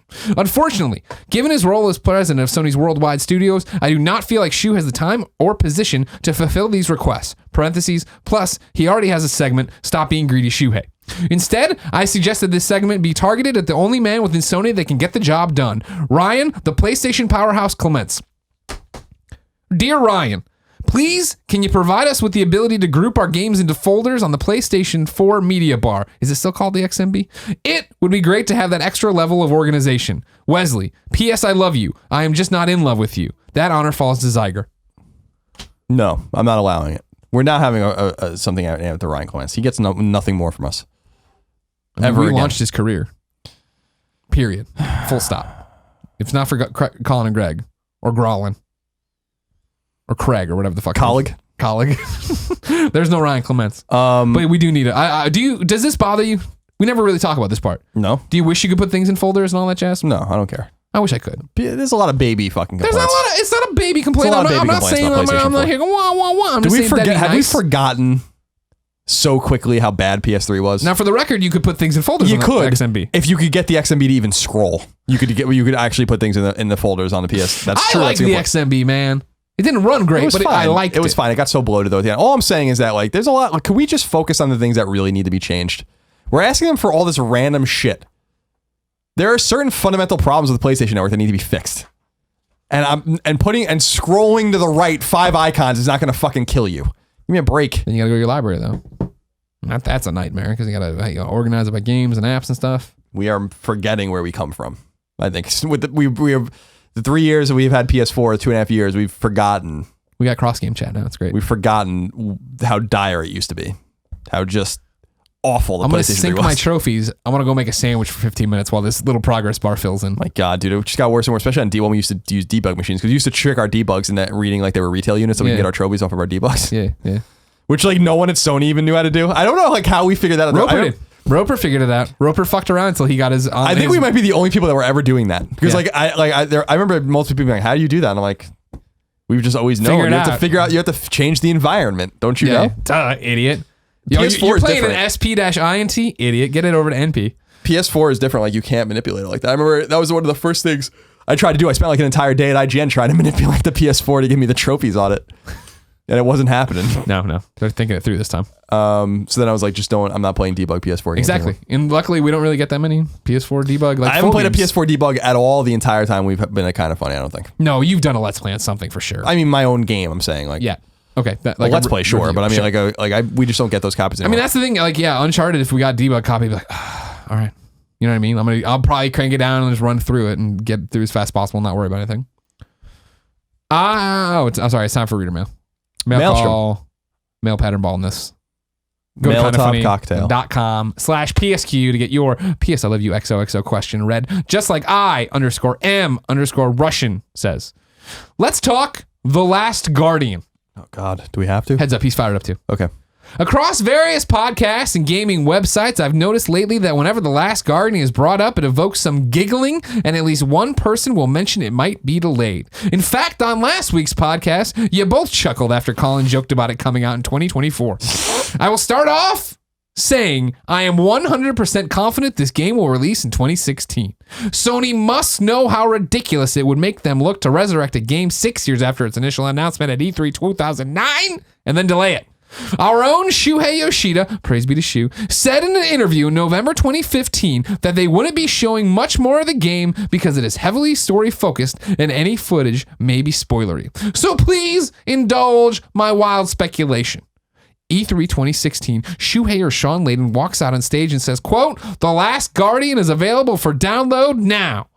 Listeners right now may be thinking that this is insane and is sending the game out to die, but the team Eco Games, beloved as they are, have never been blockbuster sellers, and as exclusively single-player games, it would behoove Sony to encourage digital adoption so people don't just pick up the used copies and run through the story. P.S. I love chicken wings. I am Russian. Well, yeah, Team Eco Games have never been crazy sellers, but Shadow of the Colossus did very well. Sure. Critically. And the thing about it is, like, Last Guardian is one of those games people know about. Last Guardian, like, putting it out at E3 would be a really cool moment in a way, but that's a game you could actually put a commercial up for TV and people are going to remember that when they bought their fucking PS2 thinking they were going to get that. Yeah, they're never, well, PS3 they bought.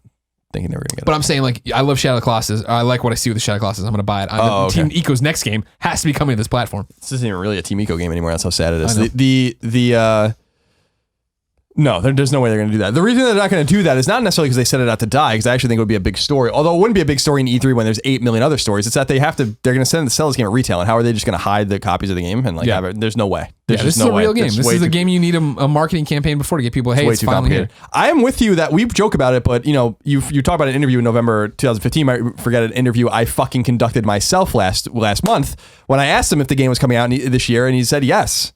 And I believe that I'm not 100% confident in anything Sony does, but I'm 99% confident the game will come out this year. And I think it's going to be a summer release. They wouldn't have done it. It's what you're pointing out in your own email when you're talking about it here, I Am Russian, is the fact that no, they understand 100% how stupid they would look to be like, hey, it's finally coming out next year. Fuck, we're delaying it again. It's going to come. E3, I think you'll get your release date. August, September, I would say. Yeah. And then in November you'll have Horizon. So I think that's how it'll work. Mm-hmm. I say September. Yeah. And then Dead Don't Ride in February. Oh, really? You don't think it's well, I guess that makes sense. You want to give Horizon room to shine. Give Eric Jensen something else to do. And then God of War in May. Okay. E3, they announced Last of Us 2 and release it right there.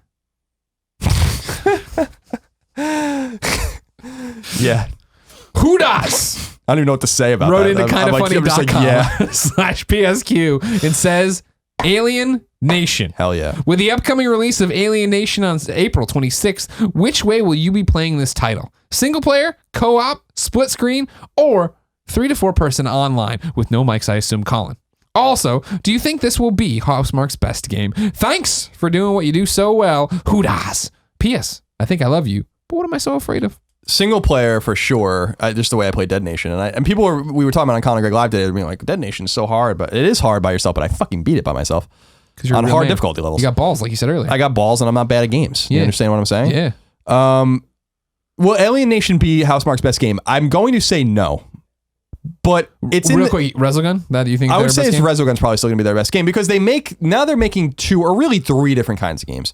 You have Outland, which is like its own kind of thing, and Outland's it's a Ubisoft game, and it's fucking great. Yeah, it's like a fucking great game. But then they're all twin stick shooters apart from Outland. But Dead Nation and Alien Nation are connected to each other in some way, gameplay wise. Yeah, it's a shooter, like a real shooter, with upgrades and all these kinds of things. A deep role playing system. Seems like Alienation has the deepest systems of all their games. But then they have the twin stick shooters in a more traditional arcadey sense, like Stardust and Resogun, and I think those are the cream of the crop games that they make. I think Stardust is better than Detonation. I think Resogun is certainly better than Detonation. So I look more for those, and I think Matterfall is going to be that kind of game.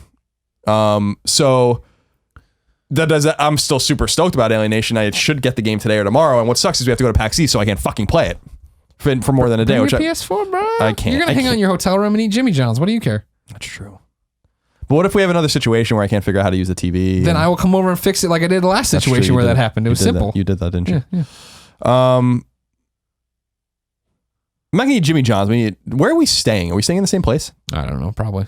Because Five Guys, because that's near Northeastern. I can go to Northeastern and get Five Guys, which is super fucking exciting to me. Yeah. Oh yeah. Yes, brother. Dude, that Five Guys wasn't there when I was in school. Thank God, because I'd be fucking 500 pounds. Sure. So no, I don't think it's going to be their best game, but I hope it is. Here's what I want you to do. I hope it is. Here's what I want you to do. Run me Greg, through. real quick. If it's their best game, I mean, like, how much better can it possibly get than Resogun? I'm not even being like facetious. It's just like, how much better does it get than that? Sure. From a gameplay perspective, it doesn't get any better.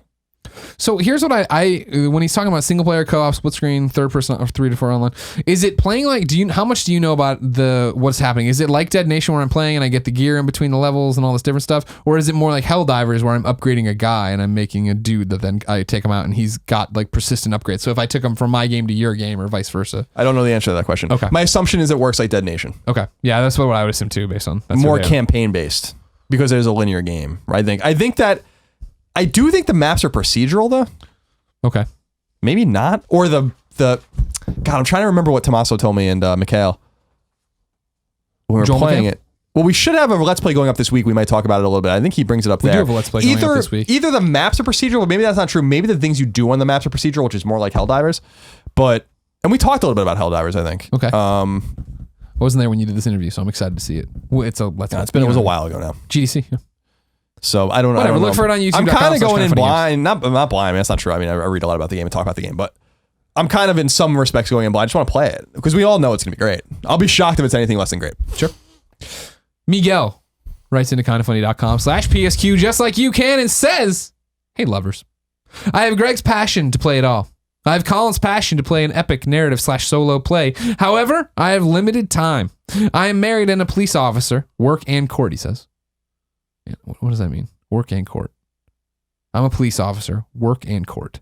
Work and A-N-D. Work and court. Is he like a bailiff? I guess, but that would just be work to me, but whatever. Recently, I just blew my own mind. I was chipping away at the backlog and Witcher 3 was staring me down. I set the game difficulty to easy and had a blast. No frustrating deaths, and I cut the length of playtime to a manageable length. Now, I've started to pick some games and set the difficulty to easy, some not all. It has made a difference in the playtime and quality of fun. Have either of you thought of giving this a try? Cheers, Miguel. I've heard of this before, but I want you inside me. I can't play a game on less than normal, and I usually just turn my games up to hard. Putting it below normal usually feels like it's just like, not that I'm letting myself down, but it's like, okay, cool, and they're just knocking enemies over. You know what I mean? I think for Witcher 3 in particular, I don't think it's the combat that's slowing me down or anything like that. It's there's so much to fucking do and run around and see. My God, it made me want to kill myself. If you main quest any RPG, I think with the exceptions of one where you have to stop and grind, you're usually in a pretty good place in terms of getting through it. Witcher 3 was like You enjoyed it till you hated it. Yeah, I really just fell off a cliff with it. Yeah. Like out of nowhere, I was like, I can't do this. I can't do this anymore. No, I agree with you. I mean, if that's what makes you happy, I've heard people doing this before, and it makes sense if you're very busy as a police officer. Thank you for your service. Then that makes sense. It's got to be a case-by-case basis for the gamer. I would just never play a game on easy. That just wouldn't happen. You know, like that's just like I'm playing it. You know, like I want your money's worth. Yeah, I don't want it to be hard. I want to know that I can die. You know what game I'm playing right now is Enter the Gungeon. Oh yeah, Enter the Gungeon. And the game is manageable. It's easy to understand. And I remember getting to the first boss and like laughing. It's a raven with a Gatling gun. I was like, this is fucking fantastic. But it's a game where it's like, this game would suck if it wasn't hard. This game would be boring. I want it to be hard. I don't know what's in the next room, what's going to kill me. Frustrating deaths are part of video games. Not all of them, but games like that. So when I'm playing Enter the Gungeon, I'm only played it for a couple hours, but that game would be inexcusable if it was easy. Sure. It would be inexcusable if you can make it easy. That's part of the experience. So, it's kind of apples and oranges because he can make Witcher gives you the option to do that. But I don't know. It seems like he has a solution to his problem, so I respect that. Yeah, totally. If that works, but I'd rather play fewer games and play them really the way they're meant to be played. And games are not meant to be played on easy. It's just one of those things for me. I don't ever think difficulty is what's holding me back. It's that a game is long. And granted, the lower difficulty would make you run through quicker, but I don't think it's making me run through quicker to the point of. At that point, why don't I just watch the cutscenes or something? You know what I mean? If that's my whole thing. If I was like, I don't have to think about the combat because I did like Witcher's combat in terms of like, oh, I got to think about this. What spell am I going to cast? Which sword should I be using? Yeah, you're turning into a Dynasty Warriors game basically. Yeah. At that point. I believe they're called misos. Like Muso. soup. Muso. Misos. Like soup. Muso. Calls right. Final question. Comes from Wolf _ AD47. Hey guys, I have a question about something that we all know will never happen. What PSP games would you love to see remastered and added with trophy support for the Vita? Also, doesn't it suck that we can't play PS2 classics on the Vita? P.S. I joined Vita Island just before you guys declared that you were not accepting new residents. Well, I'll be the judge of that. Okay. I'll have to look at the census. Tell you got to put Patapons on there. Where the fuck is my Patapons with trophies? Yeah, that ship is sailed, I'd love a new Patapon. I'm aware. I know. I'd love a new Patapon. I never got it. I love a Patapon collection with some trophies. I'm shocked that never happened. I am too. Not Patapon collection, but another Patapon. I'm surprised that didn't happen. Totally. I always thought like the collection I thought was an easy one too. Of just let's put that on a PlayStation. And the 4. Loco Roco as well. Yeah, that's a great one too. I would love to see Patapon. I would love to see. I always talk about Rock Band Unplugged. Rock Band Unplugged was phenomenal. I loved that PSP game. It was good. It was probably the best. I loved it. That's what it was all about. Is that what it was all about? That's what it was all about. They had a good Motorstorm on there, but we don't need another Motorstorm. We'll port it over. Those are my two, I guess. Final Fantasy Tactics War of the Lions would be a good port. That has been ported to other platforms, but not the Vita. Tactics Ogre Let Us Cling Together would be a good one. That Final Fantasy IV Complete Collection was fucking fantastic. There were a lot of games late in PSP's life cycle that were like phenomenally good. Yeah. Earlier games, I would say Mega Man Powered Up would be good. The Grand Theft Auto games would be good. Oh yeah, Liberty City Stories. Liberty City and Vice City Stories. I think I remember Liberty City Stories being better. I don't know if I was in college, so I don't really remember. Luminous, but we already got a Luminous on Vita. Yeah, so I buy that, by the way. Like what else? Even like Crisis Core or something would be cool. Like PSP has a pretty extensive library of games, and they're the hardest ones to play in a sense because the PSPs are dying, the batteries are exploding. Like I just took out my PSP the other day just to fuck with it, and the battery is fucking shot. Remember when I opened that graveyard drawer at IGN and they all had popped? I was like, damn it, dude, this sucks. I'm like, so like, what am I supposed to do with my PSP? Like my UMDs? Yeah, they're universal. You can put them in anything. But this is the conundrum of being like, well, I want my games like retail games, and I'm like, well, I need to find a fucking battery, Yeah. Because and who knows if the fucking thing oozed into the PSP. That PSP's ancient. Yeah.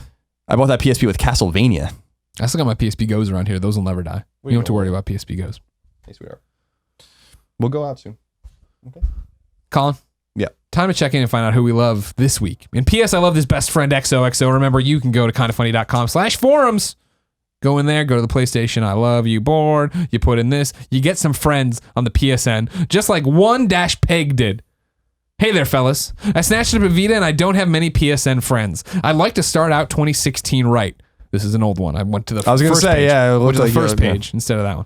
We're starting it out right mid-April. By meeting other kind of funny best friends. I also have a PS4 and will be able to play online later this year when I get better internet. Games like Rocket League, Metal Gear Solid V, Destiny, etc. My username is 1-Peg. That's ONE-PEG. Everybody go there and see how many Vita games 1-Peg has played. I want to know what he is up to. Did he live up to his promise of starting this year right and using the Vita correctly? If he didn't, banish him from the island. Now here's another one, Colin. Yesterday, and when I say yesterday, I mean last week, on PS I Love You, XOXO, episode 31. That's how time works? Yeah. We read some stuff on there. I'm not positive how time works, to be honest. It's a flat circle. Our user had a problem that he wrote in about. We have an answer here from Green Tea Gamer on how to fix it. He or she says, "Hey guys, this is actually a reply to a user question last week about the PSN download list not being searchable." Because remember this person, he has so many games, goes on his PSN, it doesn't work. He goes on his download list on the browsers the web as they call it. Nothing works there.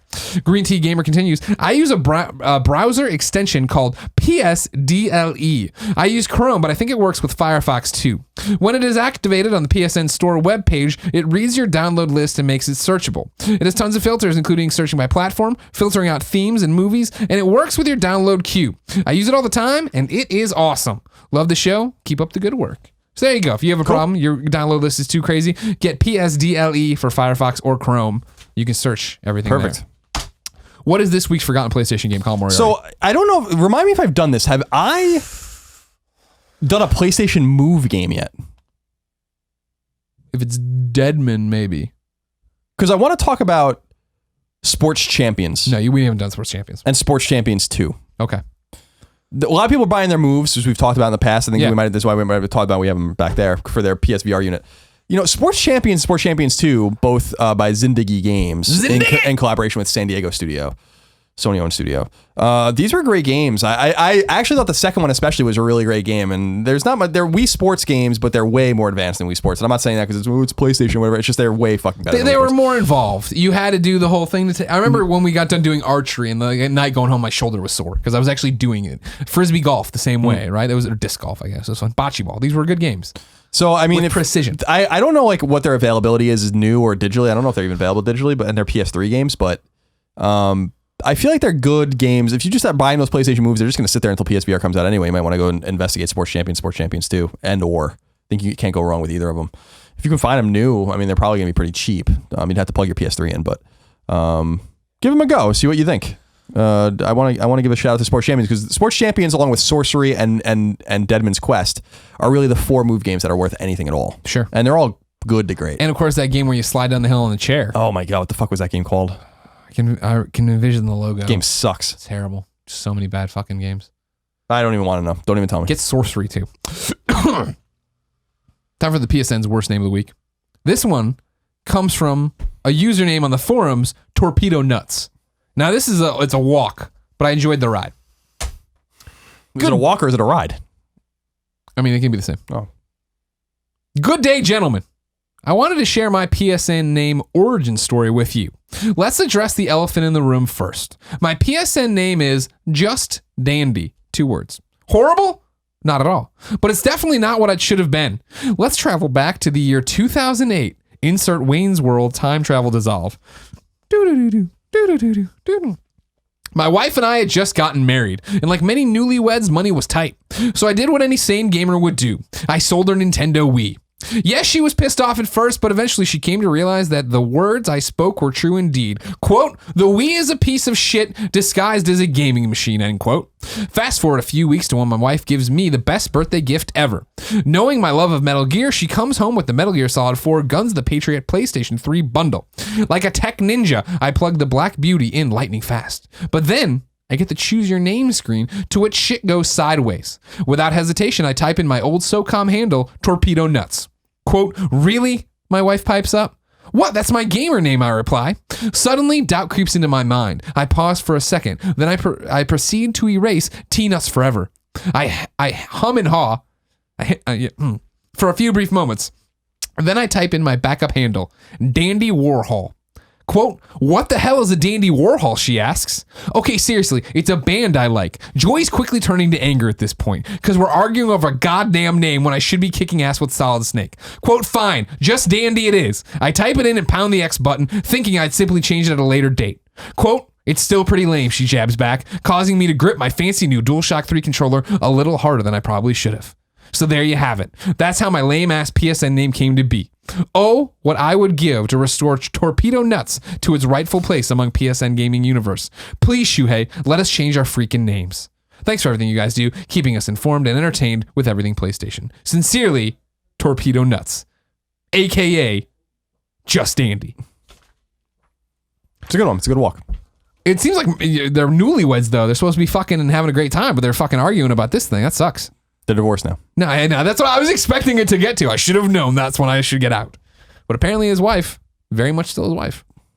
But keep me updated, Torpedo Nuts. Sounds like a ball buster. Kindoffunny.com/PSQ. Torpedo Nut Buster. Torpedo Nuts Buster. Ladies and gentlemen, this has been PS I Love You XOXO, episode 32. Remember, We are kindoffunny.com's PlayStation podcast. So go there, subscribe to all the YouTube channels, listen to the Game Over Greggy Show, listen to the Kind of Funny Gamescast, support us in all the dumb stuff we do like Patreon. And remember, this posts every Tuesday, 9 a.m. youtube.com/kindoffunnygames. So subscribe there or subscribe to your favorite iTunes or whatever service it may be. You know what I mean? These stupid fucking podcasts. I know what you mean. They're everywhere. I know what you They're mean. everywhere. I know Every what you mean. episode. I know what you mean, Greg. Every episode. Greg, I know what you mean. Every episode of PS I Love You XOXO ends in a song in a segment we call Singing a Shoehei. That's where you, the talented musical artists out there, go to kindoffunny.com/PSM and submit your music for PS I Love You XOXO. I need your song in both a YouTube video, so at the end of our YouTube video I annotate to you, and an MP3, so at the end of our MP3 I play your song. Today's song comes from Levi Clay 88. He writes in and says, "Hey guys, my last track never made it, but this one is topical, so I thought I'd submit a new one. Fly Away was written for my debut album after my Nana died very suddenly right before I moved country. We were super close, and I decided that I dedicated the album to her and put an owl on the cover. It's topical because looking at my calendar, it's just turned a year since she passed. I still miss her, but her memory lives on. This comes from my Hellcat Molly album. The Hellcat, one word, Molly, its own word. Out of the Ashes, which can be found on all outlets like iTunes, Amazon, and hellcatmolly.bandcamp.com. I hope someone out there enjoys it and remembers to tell someone you love them, because you never know when you might not be able to do that anymore." It's like Mike and the Mechanics in The Living Years. The most depressing song ever written. I'm not familiar with that. You are definitely familiar with that. Give me a few bars. Say it loud. Oh, yeah, okay. Say it loud. Yeah, okay. Peace, Levi Clay 88.